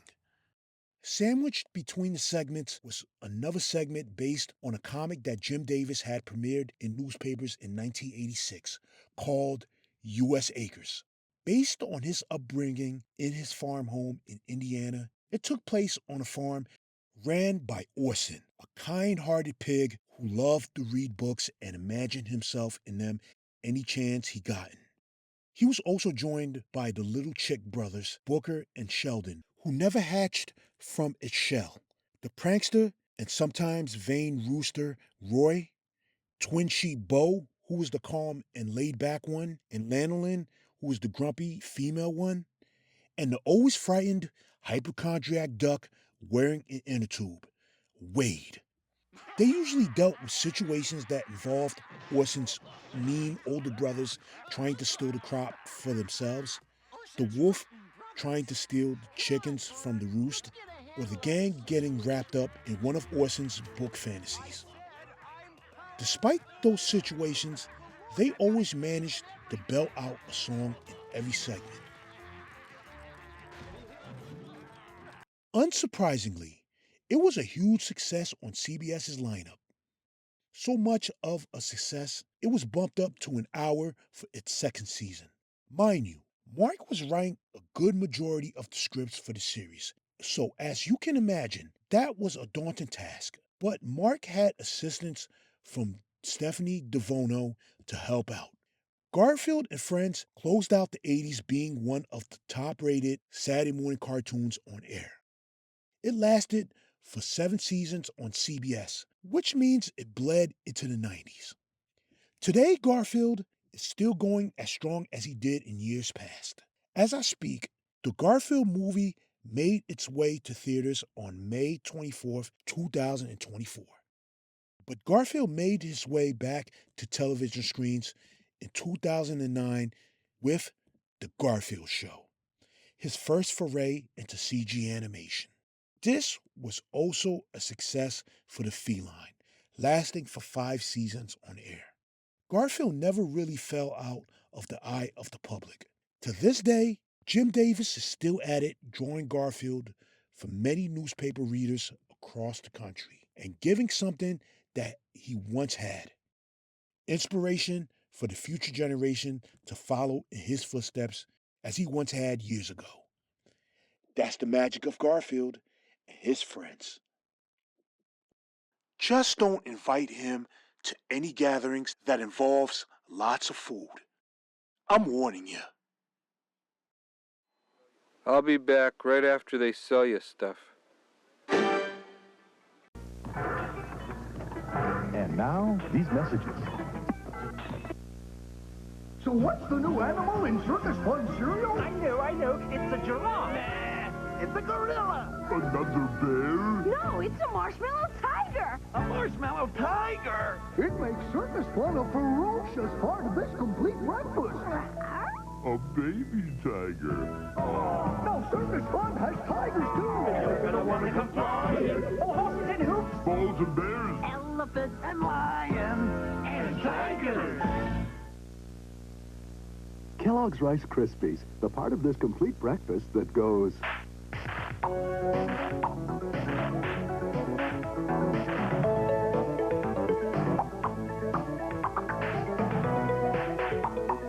Kellogg's Rice Krispies. Have you heard how good they are?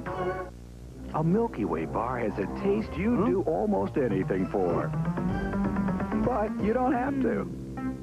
One's free with coupon from Rice Krispies. It's new Funtime Barbie with a fun watch and a real watch for you. We girls have fun all the time. Funtime Barbie. What time? Fun time. Super looking pink, lavender or blue. A matching watch for you. Hot time. Cool time with Funtime Barbie. All the time is fun time. We girls can do anything. Right, Barbie? Funtime Barbie. Funtime Barbie doll in pink, lavender, or blue. It's a match with a real watch for you. Each sold separately from the shelf. Where are you going with those stripes? That's Aquafresh for kids. Just follow me. Toothpaste. I hate to brush. Aquafresh for kids makes brushing fun. It's got a zingy taste kids love.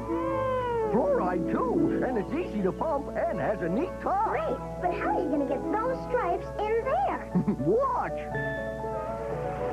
Aquafresh for kids. I make brushing fun. He'll never find us out here. My name's Ice Cream Jones. With cereal called ice cream cone. Never find us. A crunchy new cereal for breakfast with the great taste of ice cream cone. Little cones and puffs that taste like vanilla ice cream cones or chocolate chip. The crunchy part of this nutritious breakfast. He found us. As sure as my name's Ice Cream Jones, I'll bring the great new taste of ice cream cones. New ice cream cone cereal. While CBS were on a roll, premiering two of its most successful series to date, ABC was trying to just keep up. Having already been placed last in primetime, their Saturday morning schedule didn't fare any better. By the latter half of the 80s, the network had depended on Scooby-Doo to carry the load with a practice that was still going on in the Saturday morning landscape. The repackaged series.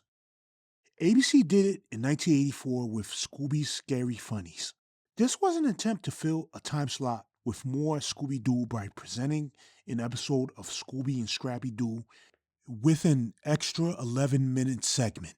These type of series usually came after the ousting of another cartoon from the lineup.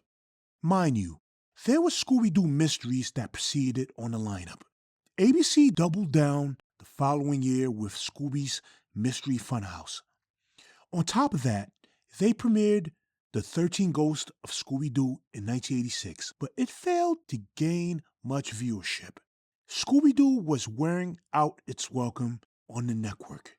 Despite this, it doesn't mean ABC didn't have anything to offer kids to watch. They had the Superpowers team, Galactic Guardians, which would be the latest incarnation of the Super Friends.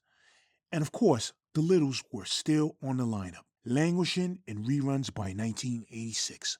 Most importantly, ABC had gotten back the Looney Tunes shorts and reintroduced them with the Bugs Bunny Looney Tunes Comedy Hour. To no surprise, the cartoons were well received. In 1985, ABC had something new up their sleeves. Something that was guaranteed to get many to watch. An IP that was white hot around this time. Well, a byproduct of said IP. Let's take a look at ABC's new animated series. The spirits from the forest moon. Yes, we're home on the barrel and on highways in the trees. Here it is. Yes, ABC had finally dipped their toes in one of the biggest movie franchises of all time for their lineup. That being Star Wars, and the series is Ewoks, the anime series. What can be said about Star Wars at this point? It's a franchise that has truly transcended itself to a place where it's a part of the fabric of America itself. There's even a special day dedicated to the franchise in May that houses celebrations and movie marathons on cable television. Countless side stories are still being made in the franchise to this day.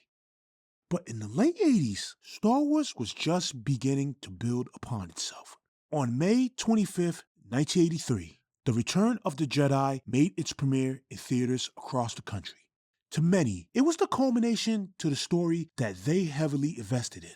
It certainly helped with Marvel Comics' comic book adaptation of the films being a huge hit for the publication at the time, and various toys and merchandising generating continued interest for the franchise. Unsurprisingly, the film itself was a tremendous hit upon its release, opening to $23 million and earning $482 million worldwide by the end of its theatrical run. Now considered a trilogy at this point and the stories being over for now, fans had clamored for more. The comics were still selling very well, and Kenner had an iron grip on the manufacturing of the toys for the franchise. Lucasfilm decided to attempt to bring Star Wars to a television audience. Again. With the immense success of Star Wars A New Hope in 1977, CBS wanted in on the action. This came in the form of a television special. A Christmas special, no less. Star Wars Christmas Special, to be exact. This special took place between A New Hope and The Empire Strikes Back. It had Han Solo visiting Chewbacca's home planet to celebrate Life Day, a Christmas-like holiday with Chewbacca and his family. It featured special guests related and unrelated to the franchise celebrating the festivities. The special was not well received and was heavily panned by critics, with one saying that the special was bubblegum for the brain. Ouch. The ratings reflected that critique, as they were abysmal to say the least. So it seemed there would never be another chance of Star Wars ever showing up on television again. But this was Star Wars. That increased demand for more Star Wars content had loomed on. Star Wars was given another shot at television, but this time it would be outside the main story. In 1984, a mere year after The Return of the Jedi's premiere in theaters, a made-for-TV movie made its way to television. The Ewok Adventure, but originally titled as The Caravan of Courage in Ewok Adventure. Initially, the movie was meant to be just a special that George Lucas wanted to make because of his daughter's love for the Ewoks. They had shopped it around to the big three networks, but it would be ABC who decided to take a chance on it under one stipulation. It had to be a TV movie. A movie made for the family, starring the furry inhabitants of planet Endor, the lovable but strong Ewoks from The Return of the Jedi. A family of Ewoks led by Wicket, which a very young Warwick Davis played as. Yes, that Warwick Davis, reprising the role from Return of the Jedi, and he would later star in the lead role in Willow. They helped two children, Mace and his little sister Sindel, find a way to reunite with their parents after they are separated when their spacecraft crash lands on the planet and captured by Gorax. The movie was a moderate rating success for the network. The movie would soon be followed by another effort, The Battle of Endor. This is a continuation of the Ewok Adventure, as it takes place 6 months later. Now Wicket and Sindel had to defend the village from marauders. Unfortunately, Mace is killed in the conflict, so Sindel is left alone. Battle of Endor was another success for the network. They both were nominated for Emmys at the time. Star Wars was finally a commodity on television, but there was one avenue left for them to conquer: the Saturday morning lineup. George Lucas was a fan of Saturday morning cartoons since he usually watched them while spending time with his daughter. But this was George Lucas, and he wasn't going to accept his prized creation just having an average run-of-the-mill cartoon. He wanted to elevate storytelling and animation in Saturday morning cartoons with his entry to the Saturday morning cartoon space. So he had assembled a team of writers, directors, and producers to work on story ideas. This would be a project that commanded his attention as he postponed his work on the sequel trilogy. This was due to the technology used in films not being to his liking. So he wanted to wait until technology had progressed to finish the trilogy his way. George would look over notes and send the animation team ideas to implement in the production of the series. The end result of their labor? The Ewoks, a cartoon that continued the exploits of the furry inhabitants of Endor. The animation duties were handled by Nelvana. You know, the studio out of Toronto, Canada, with the polar bear logo looking at the North Star? Yes, that studio. A studio that opened its doors for the first time in 1971. But it would be in the late 80s when they started to gain a proper foothold in the animation space. Maybe I will do a history on them one day. As for the context of 1985, they were about to showcase their prowess by handling the biggest IP at the time, as they had done with the Boba Fett special that they had done prior. As for the premise of the Ewoks, it continued the exploits of Wicket, who is now voiced by Jim Henshaw. Warwick Davis originally auditioned for the role, but the voice director didn't think that he was right for the role. That's the nature of the business for you. Anyway, the series takes place in a time before episode 5. He was now joined by his friends, Tebow, Latara, and Princess Nisa. They usually went on adventures, dealing with problems of all kinds, and dealt with the other hostile creatures on Endor, such as the Duloks. The series was a massive undertaking at the time, costing $500,000 to $600,000 to produce. Per pair. Yes, that's right, a pair.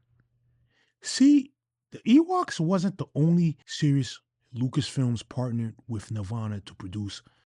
There was another series to accompany the Ewoks.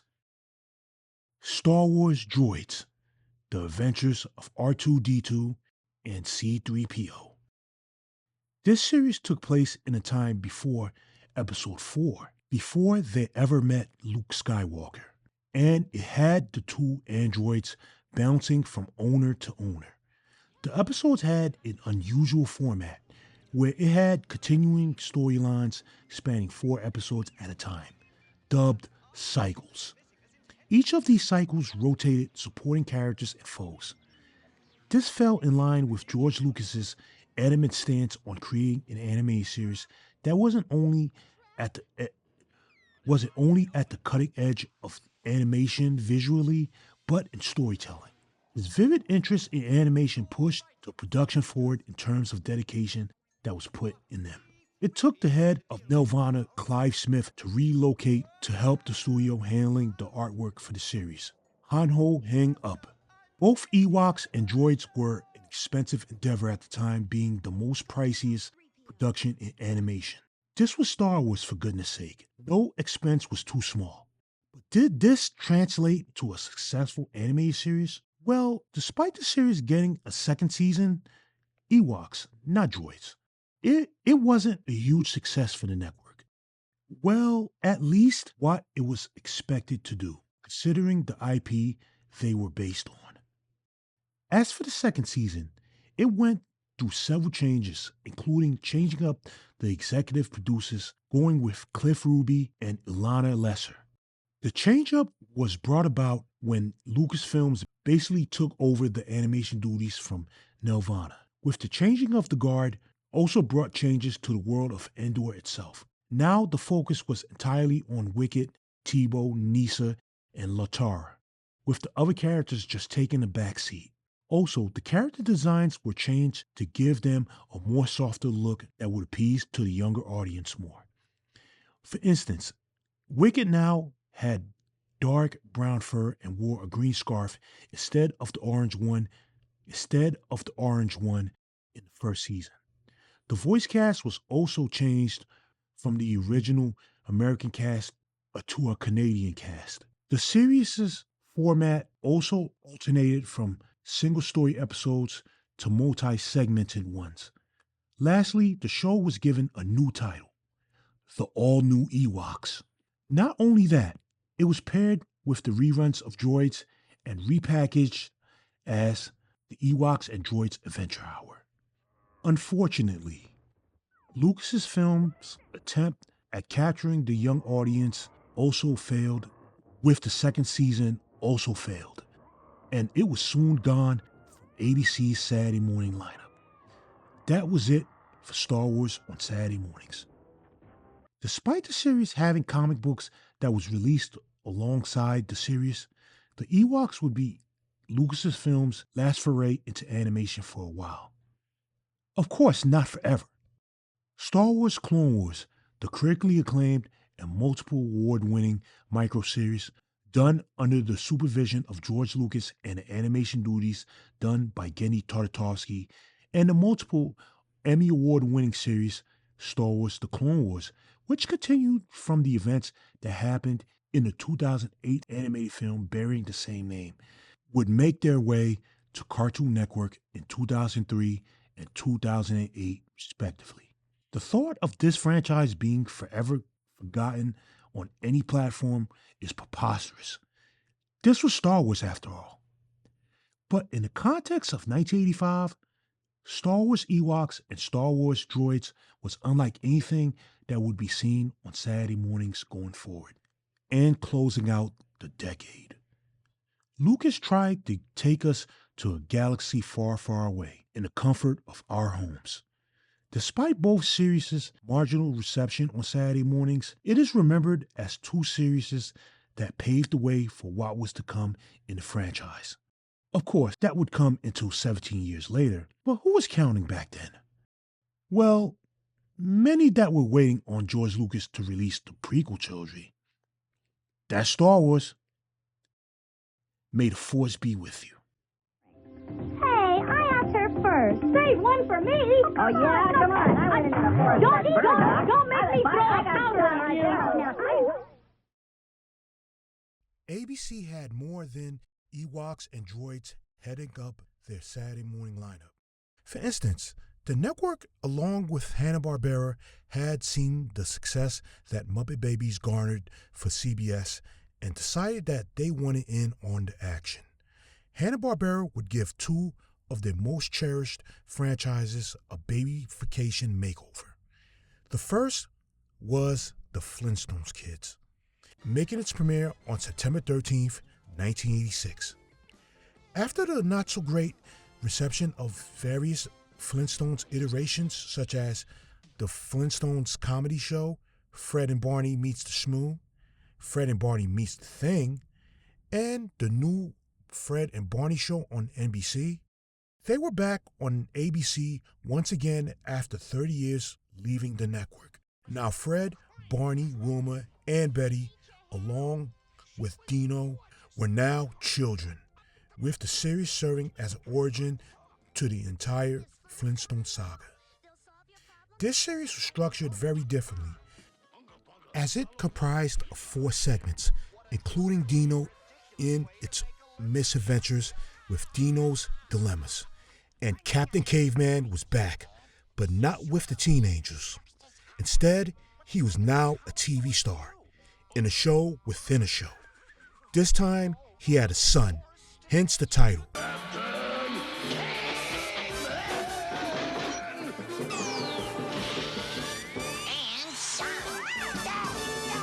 Does have a nice ring to it.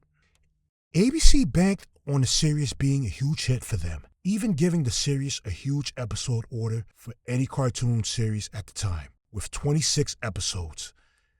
But, alas, it just wasn't meant to be. The reason for that was it was going up against the very same show that it was emulating, that being Muppet Babies. In other words, the Flintstones kids never stood a chance. The series would be shuffled around the lineup to gain some audience for it. It did manage to make a return to the network in the 1987 fall season, but with only 10 episodes under its belt for the second season. That was it for the Flintstones kids. As for Hanna-Barbera's second babyfication animated series, A Pup Named Scooby-Doo, it would make its premiere on the lineup just a year later, on September 10th, 1988. After coming off the dismal reception of the 13 Ghosts of Scooby-Doo on the lineup, Hanna-Barbera changed things drastically. Now the series parried every aspect of the franchise. Now the gang were just the Scooby-Doo Detective Agency. No mystery van for these tykes.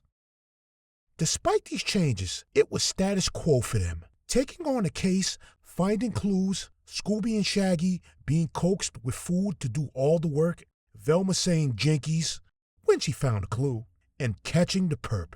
The works. Fortunately, this was what the franchise needed. A Pup Named Scooby-Doo was a moderate success on ABC's lineup and brought back the viewers' interest in Scooby-Doo again. For its first season. See, the series only produced a total of 14 episodes for its second, third, and fourth season combined. This was for two reasons. See, at the time, A Pup Named Scooby-Doo was on the same time slot as another CBS monster hit, Garfield and Friends. As I discussed previously, you know how big of a hit that was, so as you can figure out, it drew away the viewing audience that ABC was hoping to capture. Also, supposedly, ABC canceled it in favor of pushing the Pirates of Dark Water on the lineup, due to ABC not wanting to pay Hanna-Barbera for both shows. But as we already know by now, this wouldn't be the last that we see of Scooby-Doo. But at the time, our lovable pup and the gang were gone from a Saturday morning lineup. It may have seemed as if ABC just didn't have enough content to please the viewing audience and didn't have much going for it. But that's not entirely true. The network would premiere a cartoon that marked a famous animation studio's first animated effort for the network. This was their time to establish their mark once and for all on the network's lineup. So you may be wondering what studio that I am speaking of. Well, it's none other than Walt Disney Animation Studios. Yes, them. With them already making their presence for the first time on any network with the Wuzzles on CBS, what did the studio have to offer on ABC? Well, let's take a look. Gotta get up, I gotta get going. I'm gonna see a friend of mine. He's round and he's fuzzy, I love him because he's just Pooh Bear, Winnie the Pooh Bear. This is it. Disney's first foray for the network. The New Adventures of Winnie the Pooh.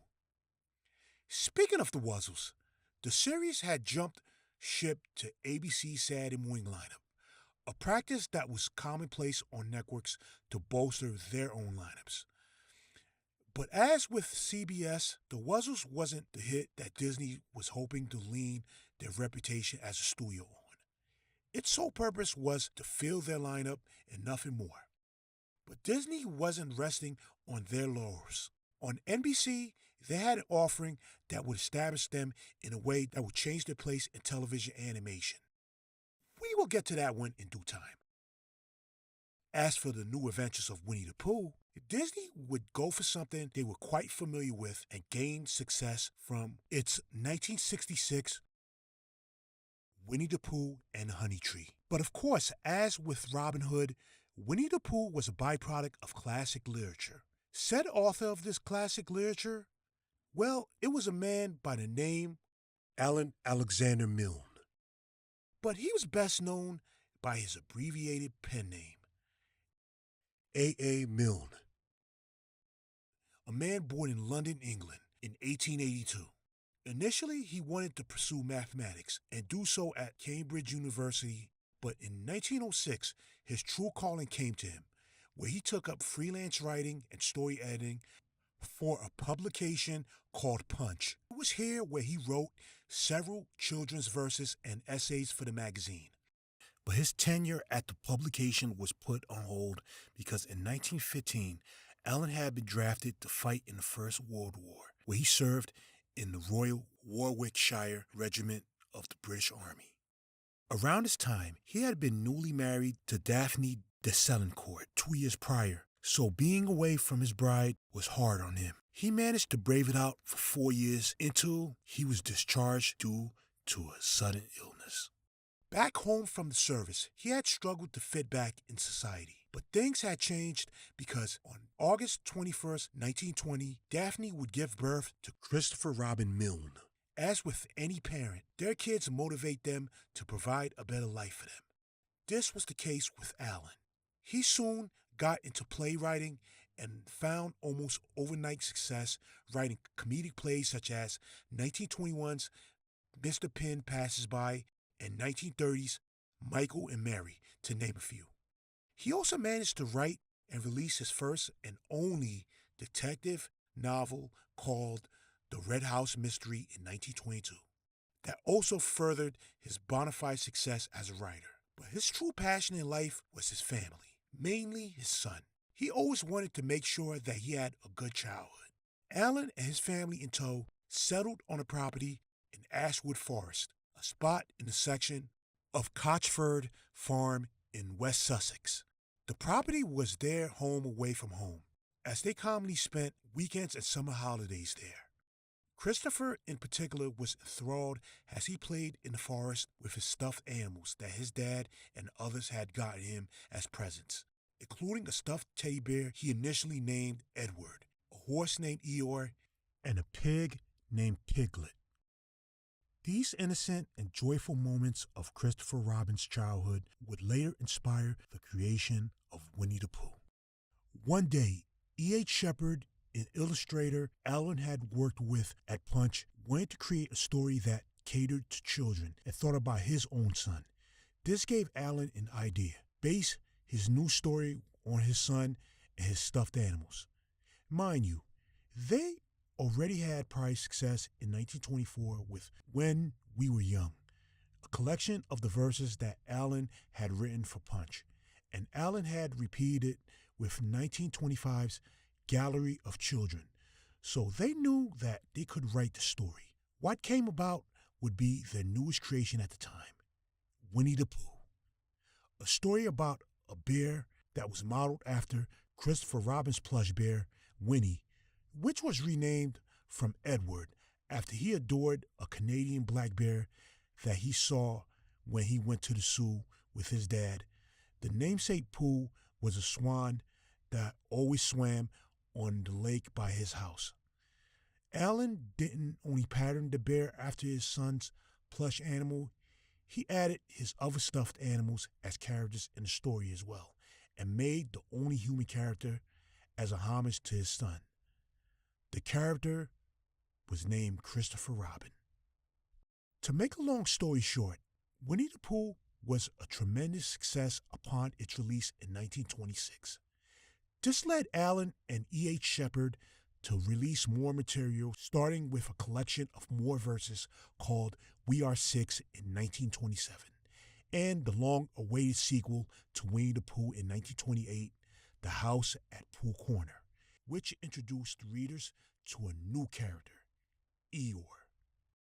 Despite the successes of the verse collections and the Winnie the Pooh books, Milne and Shepard couldn't shake off the bad effects of worldwide success.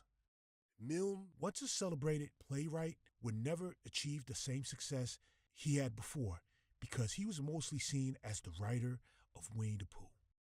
The weight of this fame was a burden that he had to carry, overshadowing his other works and creative endeavors. This is for a valid reason. While the books were immensely popular and bestsellers among children, they had a detrimental effect on Christopher Robin Milne. The fame the books brought him was a burden he struggled with throughout his childhood. He was often treated as a spokesperson for the character that shared his namesake, forced to perform the song The Friend from the books at a party, and even participate in a pageant reading from the book. By the time he reached boarding school, he was ridiculed by his peers who played the song repeatedly. The constant association with the book was a nightmare for Christopher, who claimed that he wasn't like the character in the books and that his parents never called him by his name to begin with. This prompted Allen to stop writing more books based on the character, as he once stated that he doesn't want C.R. Milne to ever wish that his name was Charles Robert, but the damage was done as far as Christopher Robin was concerned. Over the years, he had grown resentful of his father and accused him of exploiting his childhood for monetary gain. But for Allen, that wasn't the case supposedly. He initially wrote the Winnie the Pooh books as a way to teach his son about the effects of war. Allen had become so traumatized from his time in the war, the sound of bees reminded him of bombs going off. He was forever stricken with grief, and writing those books and numerous verses was a way for him to cope with all of that. Despite their disdain for Winnie the Pooh, the book and characters' popularity wasn't just going to fade away into obscurity, especially by 1930, when the rights to the character were purchased by Stephen Schlesinger, who was a literary agent at the time. To say that Stephen benefited from Winnie the Pooh would be quite the understatement. The character was his proverbial bread and butter. By the time the 50s rolled around, several merchandising adorning the bear was commonplace. Merchandise such as a board game, puzzle, radio broadcast, and even the very first Pooh doll that first introduced the character in the iconic red shirt in physical form. Stephen would pass away in 1953, and the rights were passed on to his widow, Shirley Schlesinger Laswell.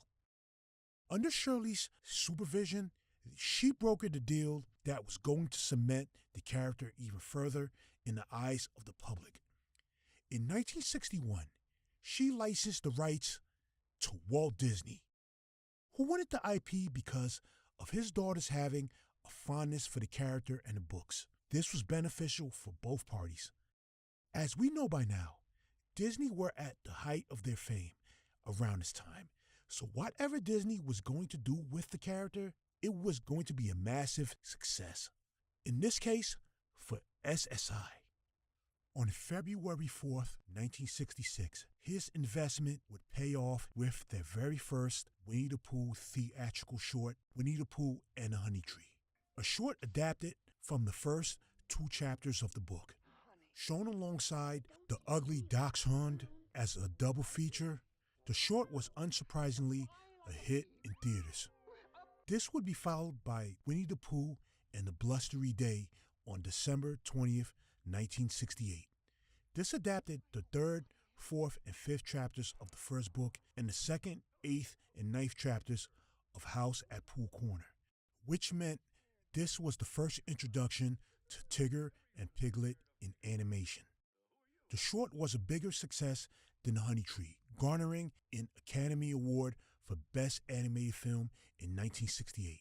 5 years later, Winnie the Pooh and Tigger 2 made its way to theaters on October 21st, 1974. This short was a hit as well, and considering that around this time, Winnie the Pooh was in a good place, as the characters were a hit in merchandising with Sears housing them exclusively. Winnie the Pooh had laid dormant in terms of animation outside of 1977's The Many Adventures of Winnie the Pooh, which were just the 3 shorts restructured into a feature-length film. Fast forward to 1983.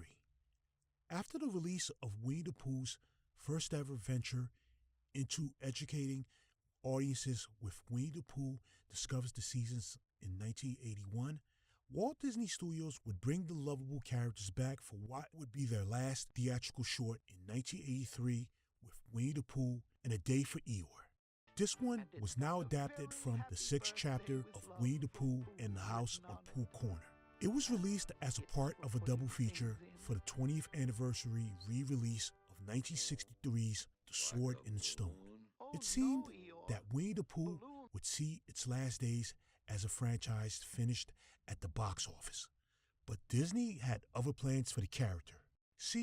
Around that same year, Disney was in the process of taking the next evolutionary step as a studio.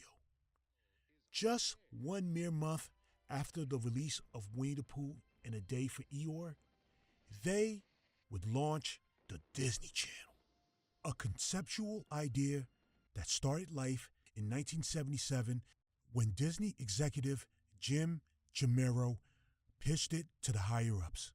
Now, it came to fruition with Alan Wagner at the helm. Alan wasn't any slouch when it came to television. He previously worked for CBS's East Coast branch, serving as their vice president of programming from 1976 to 1982. His mission was to bring family-friendly television programming to a wider audience. With a budget of $100 million and an extensive back catalog of previously released content for theatrical release in the wonderful world of Disney, they were off to the races. But they also knew they needed original programming for the channel as well. At launch, they had a slew of original shows, including this program showcased Mickey Mouse and his pals in several of their classic cartoon shorts, akin to Walter Lance's venture into television with the Woody Woodpecker Show. Guess who else makes his way to the network? Welcome to you. And how do you do? Everybody's waiting here at Pooh Corner, waiting for you. That's right, Winnie the Pooh and his pals in live action with Welcome to Pooh Corner. The series was presented with an on-screen narrator played by Laurie Main, who also had done narration for the 1981 and 1983 Winnie the Pooh shorts. It was the first program of its kind on the channel, and it features animatronic versions of the characters done by Ken Forsey. His name may not sound familiar upon hearing it for the first time, but he would later go on to create one of the most iconic toys of the 1980s, Teddy Ruxpin. This incarnation of the lovable bear and his friends featured a 30-minute format that comprised one main story segment followed by 2 short segments that featured music numbers, etc., all without commercial breaks. See, the Disney Channel started out as a premium cable channel, so that meant they didn't have to cater to advertisers. This played into the format of every single piece of programming on the network, as they were free to structure their time slots as they saw fit. It certainly helped Welcome to Pooh Corner because the series lasted for 3 seasons for a total of 120 episodes. But Disney wanted to do more with Winnie the Pooh. As you know by now, the company would establish Walt Disney Pictures Television Animation Group in 1984, but later renamed it to Walt Disney Television Animation in 1987. Of course, with the Wuzzles being their very first animated series under this umbrella, Disney wanted to give the networks a show for their Saturday morning lineups. In particular, they wanted to give ABC something very special for their Saturday morning lineup. This was very beneficial for ABC due to the network being in last place with the ratings around that time. The network had seen the success of Disney Television Animation's second produced animated series on NBC and was much obliged to have something just made just for their lineup. Well, not exactly. Remember when I previously stated that the new Adventures of Winnie the Pooh made its premiere on the network? Well, that's not exactly what happened. See, there's a reason why the Disney Channel is mentioned in all of this. The series made its premiere on that network initially. That's right. It was the first original animation production for the Disney Channel. See, there was an internal debate at the company whether the series should be on their network or sent off to ABC. Eventually, an agreement was reached because they realized that having the series only on the network limited the scope of viewership that they had wanted. This agreement was that Walt Disney Television Animation Studios and the Disney Channel would pay equally for the series' first-run rights. So that means the series truly made its debut on January 17th, 1988, for a limited run on the Disney Channel. Then, later that year, on September 10th, 1988, ABC had gotten the sweeter side of the deal, with an additional 12 episodes on top of the original 13 episodes that initially aired on the Disney Channel. ABC had commissioned this episode order because they were riding on the series being a huge hit for them. Mind you, this was the largest episode order for a Saturday morning cartoon series up to that point. As for the series itself, the new in the title wasn't just there for show, nor was it newly animated, which was handled by many different studios such as TMS, Hung Ho, and Toon City, to name a few. The series was brought to television by Gary Christel, Walt Disney Television Animation's president at the time, and developed by Carl Gers, who was a huge fan of Winnie the Pooh himself and also worked on Dungeons & Dragons as a writer. Now he was stoked to work on something that he adored, and it showed. The new in the title meant that writers had a clean slate to tell original stories. Bringing Mark Zaslav in as a story editor ensured that every script always maintained the characters' personalities and stayed true to the books. As for the premise of the series itself, it had Winnie the Pooh and his pals handling different situations in the 100-acre wood. They were all in the series: Kanga, Roo, Rabbit, Owl, the lovable but fidgety Piglet, the slow-talking and depressed Eeyore, and the tail-bouncing wildcat himself, Tigger, voiced by the late, great Paul Winchell. You know, the same man who voiced him.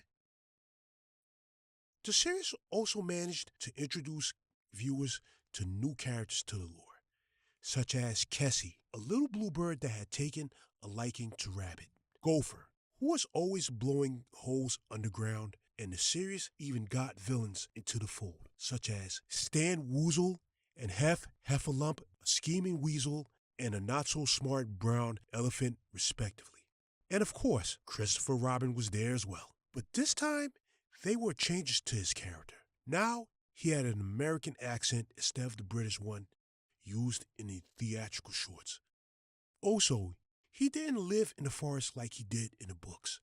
He lived outside of the forest and in a neighborhood with his mom, who was only heard off screen. So, how did the new adventures of Winnie the Pooh do on the network? Well, Disney made a great gamble on the lovable bear. In other words, it paid off. The series was very well received on the network, earning some of the best ratings the network ever had for a Saturday morning cartoon series up to that point. It ended up winning 2 Daytime Emmys in 1989 and 1990 for Outstanding Animated Program. But its biggest victory was with the critics and parents alike.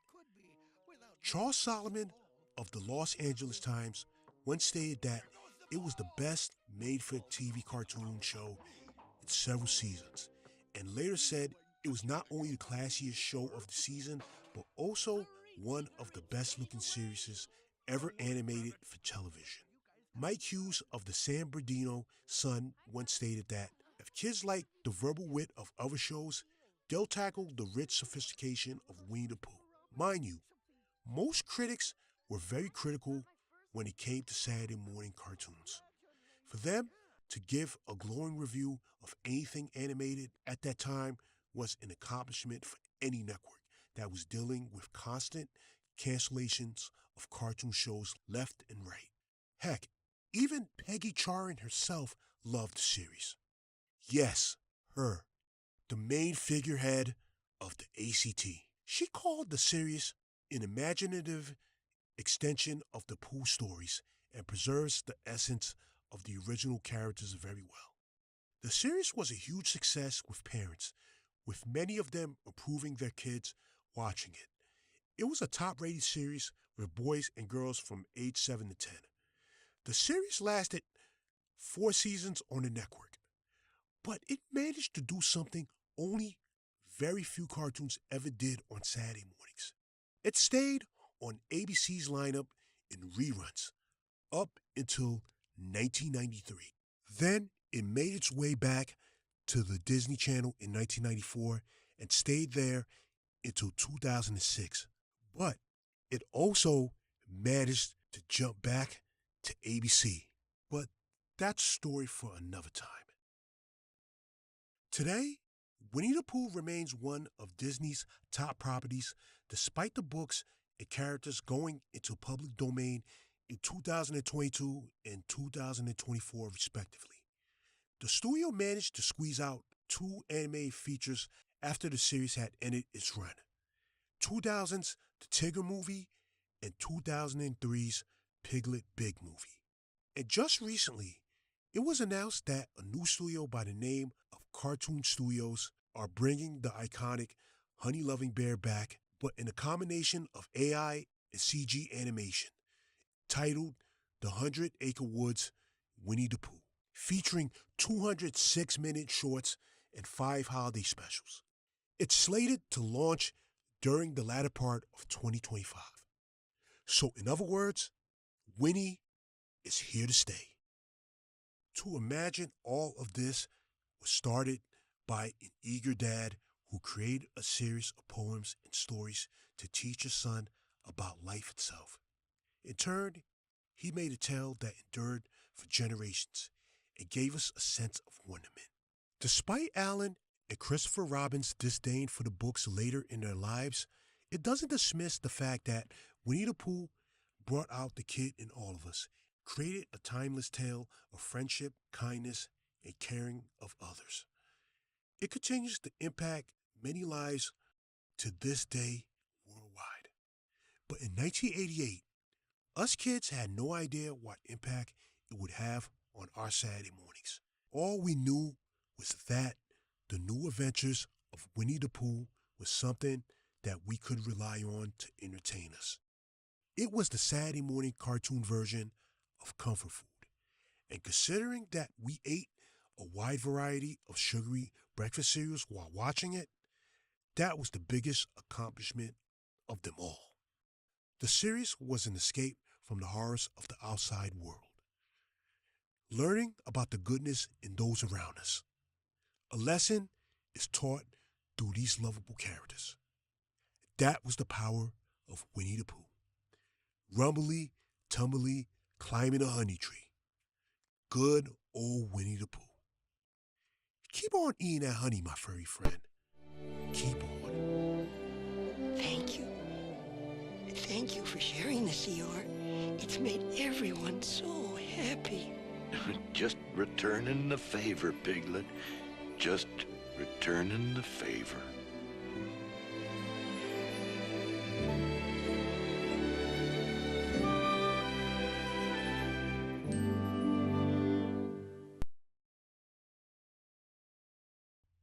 You may be thinking that ABC didn't have too many great offerings on their lineup in the latter half of the 80s. With the combination of repackaged reruns mixed with some new ones that didn't make for good ratings, The networks just weren't in a great place around this time. But this doesn't necessarily mean that they had no bona fide hits on their lineup. Star Wars, Ewoks, and Droids weren't the only offerings that they had under their umbrella. The network would get a cartoon that became such a hit, it truly defined the meaning of the word. If you haven't guessed what it is yet, take into consideration that this was the late 80s, and one of the biggest films of the decade made its way to theaters in 1984. Still haven't guessed yet? Well, let me not beat around the bush any further. I present to you the offering ABC had for the lineup.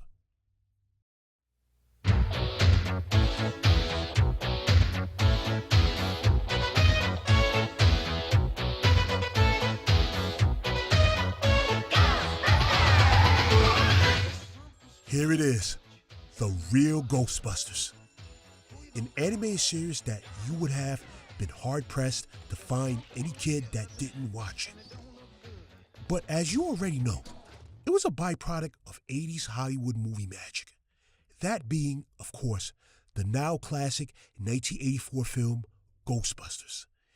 It is a film directed by the late Ivan Reitman and written by Harold Ramis and Dan Aykroyd.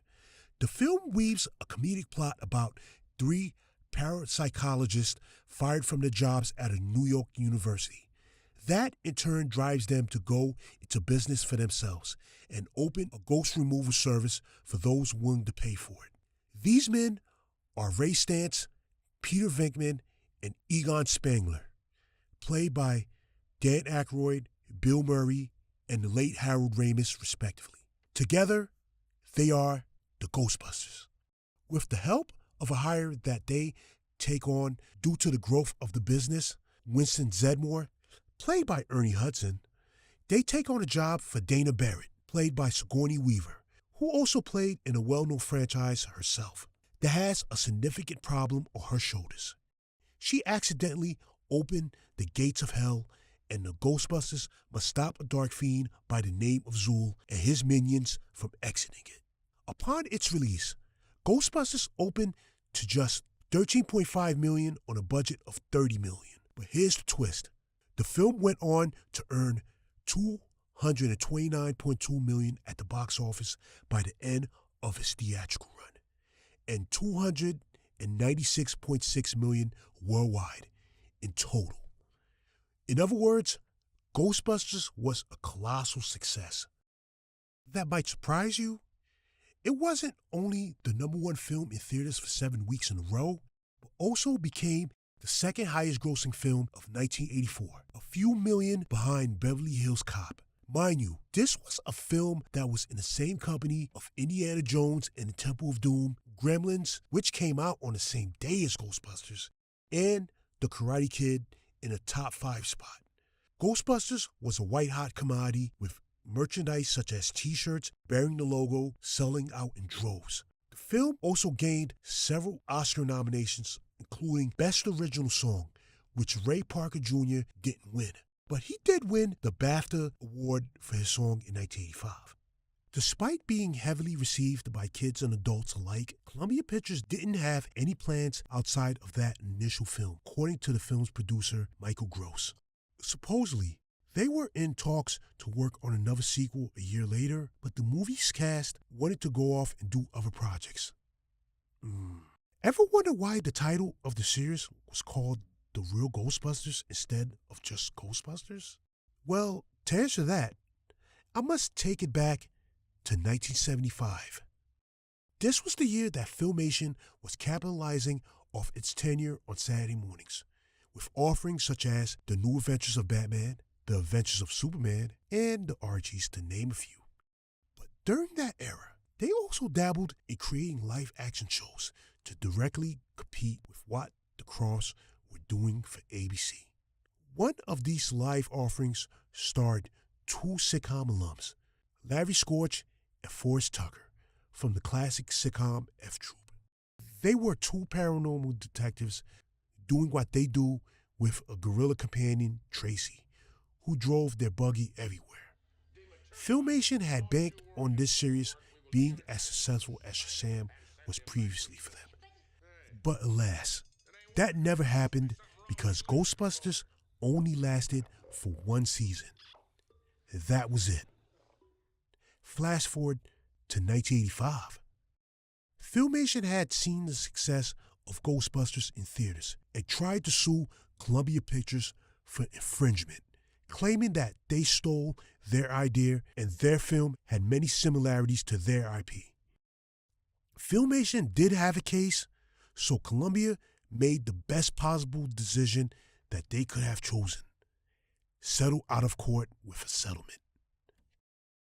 Lou Scheimer wanted to capitalize off Ghostbusters, so he decided to round up his animators and create an animated series called The Ghostbusters, premiering in syndication on September of 1986.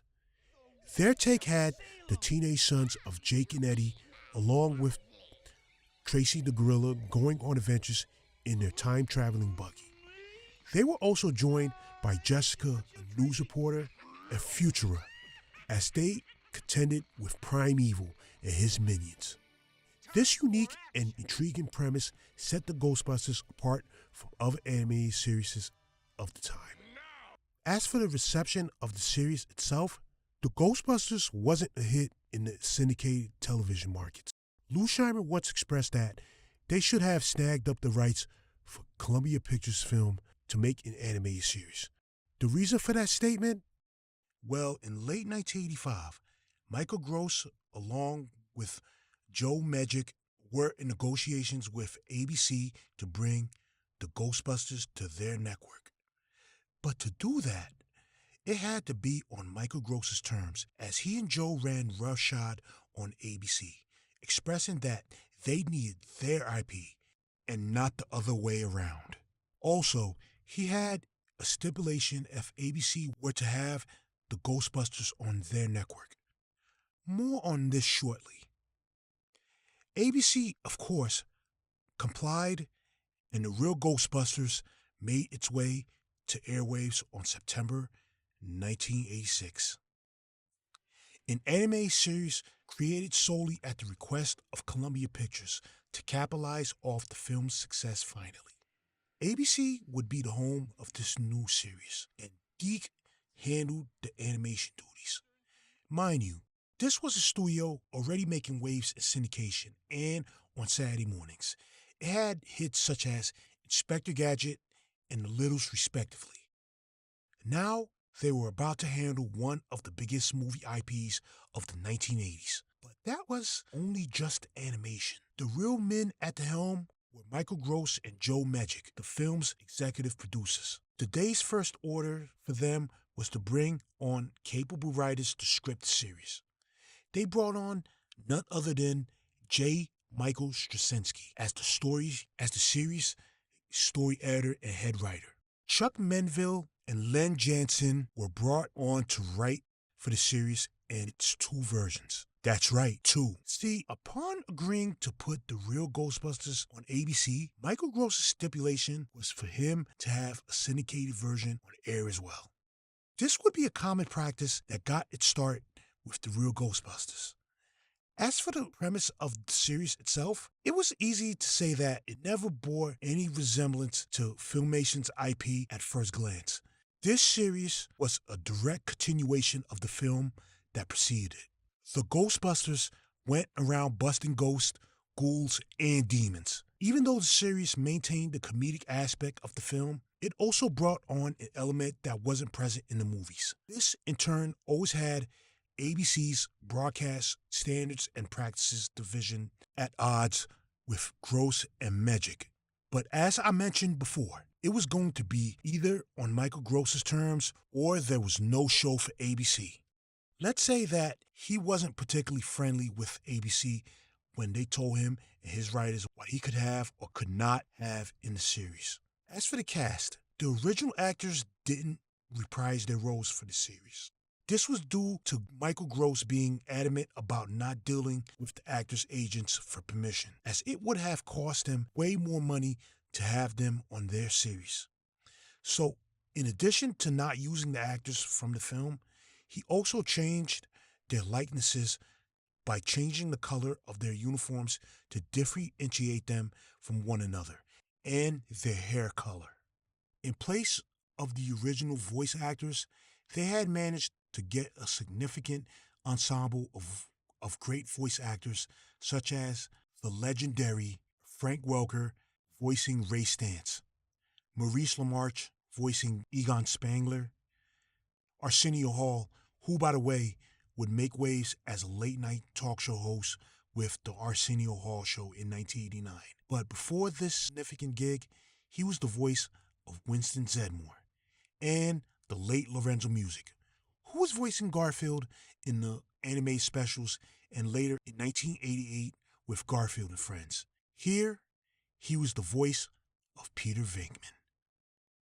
They would even bring on David Coulier of Full House fame as the voice of Peter Venkman for the second season and so on.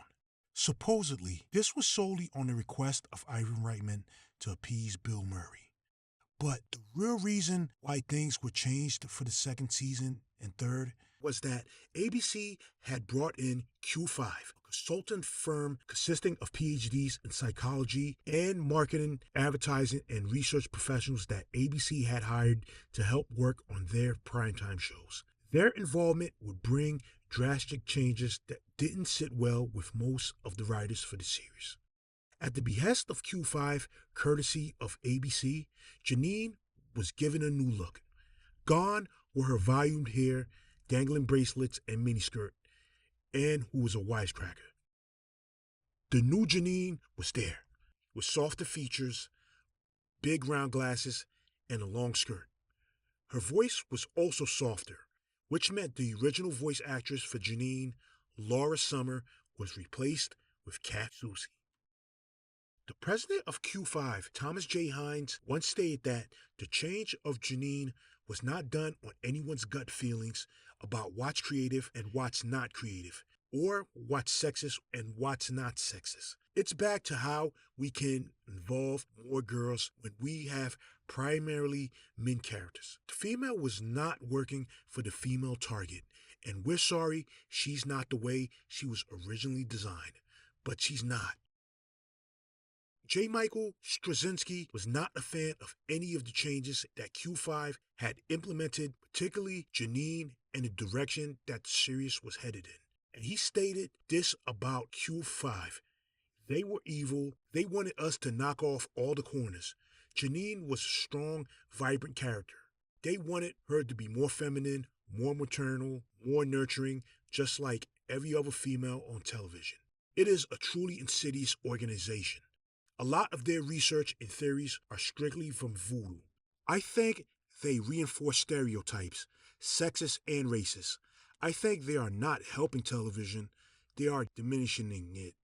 Laura Summer chimed in by stating they took away all her character and personality and wardrobe. And of course, talking with a Queen's accent meant tramp, so they stopped with that too. They dumped her down and made her look like everybody else.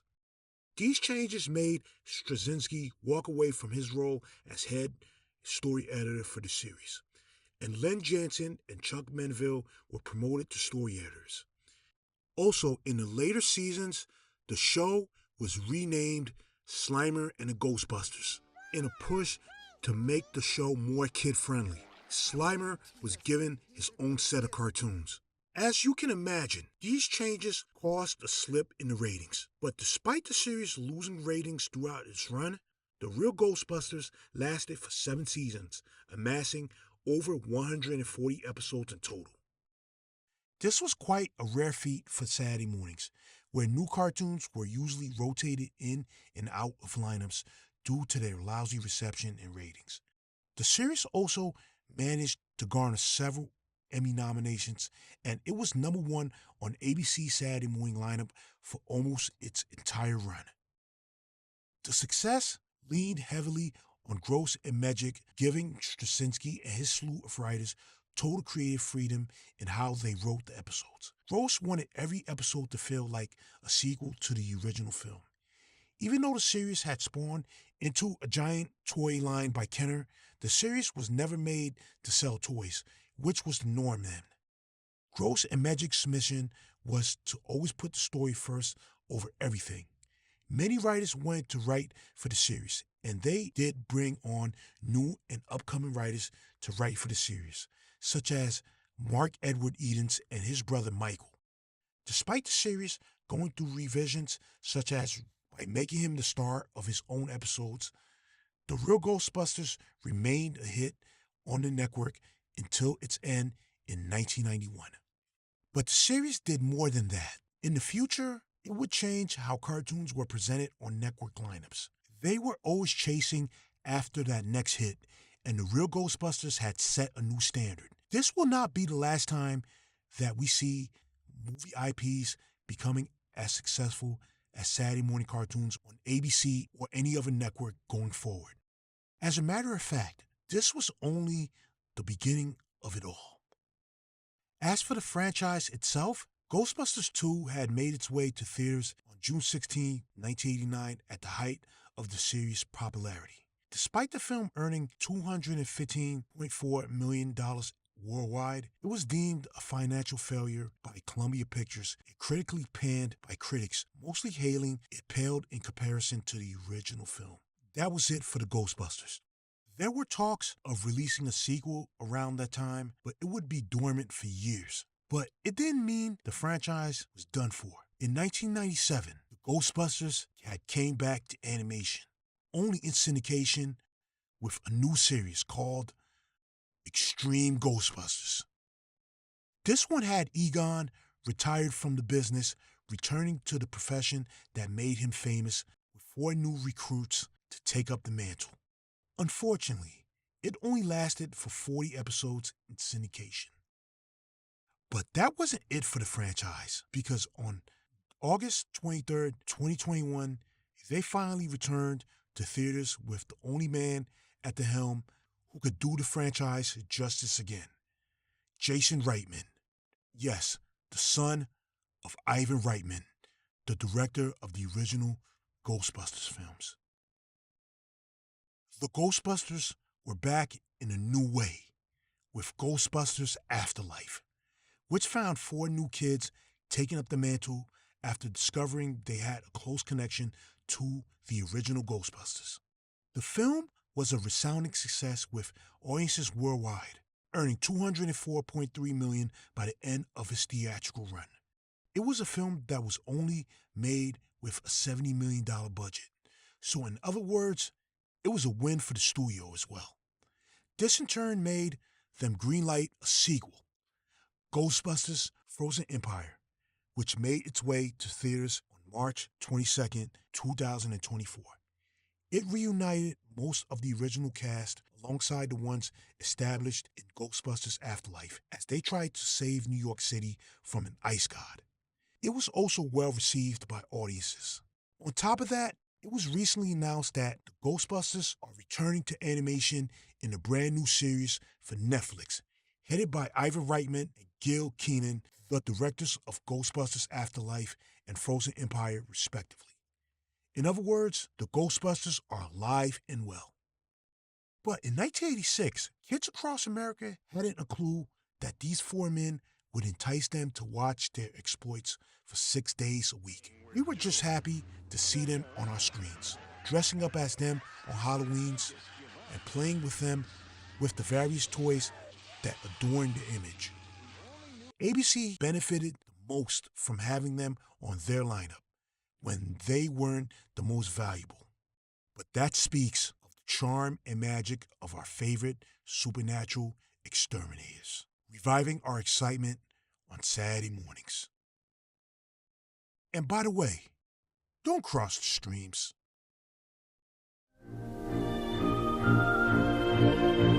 Spade? Yeah, Blackie? Who were those guys in the funny suits?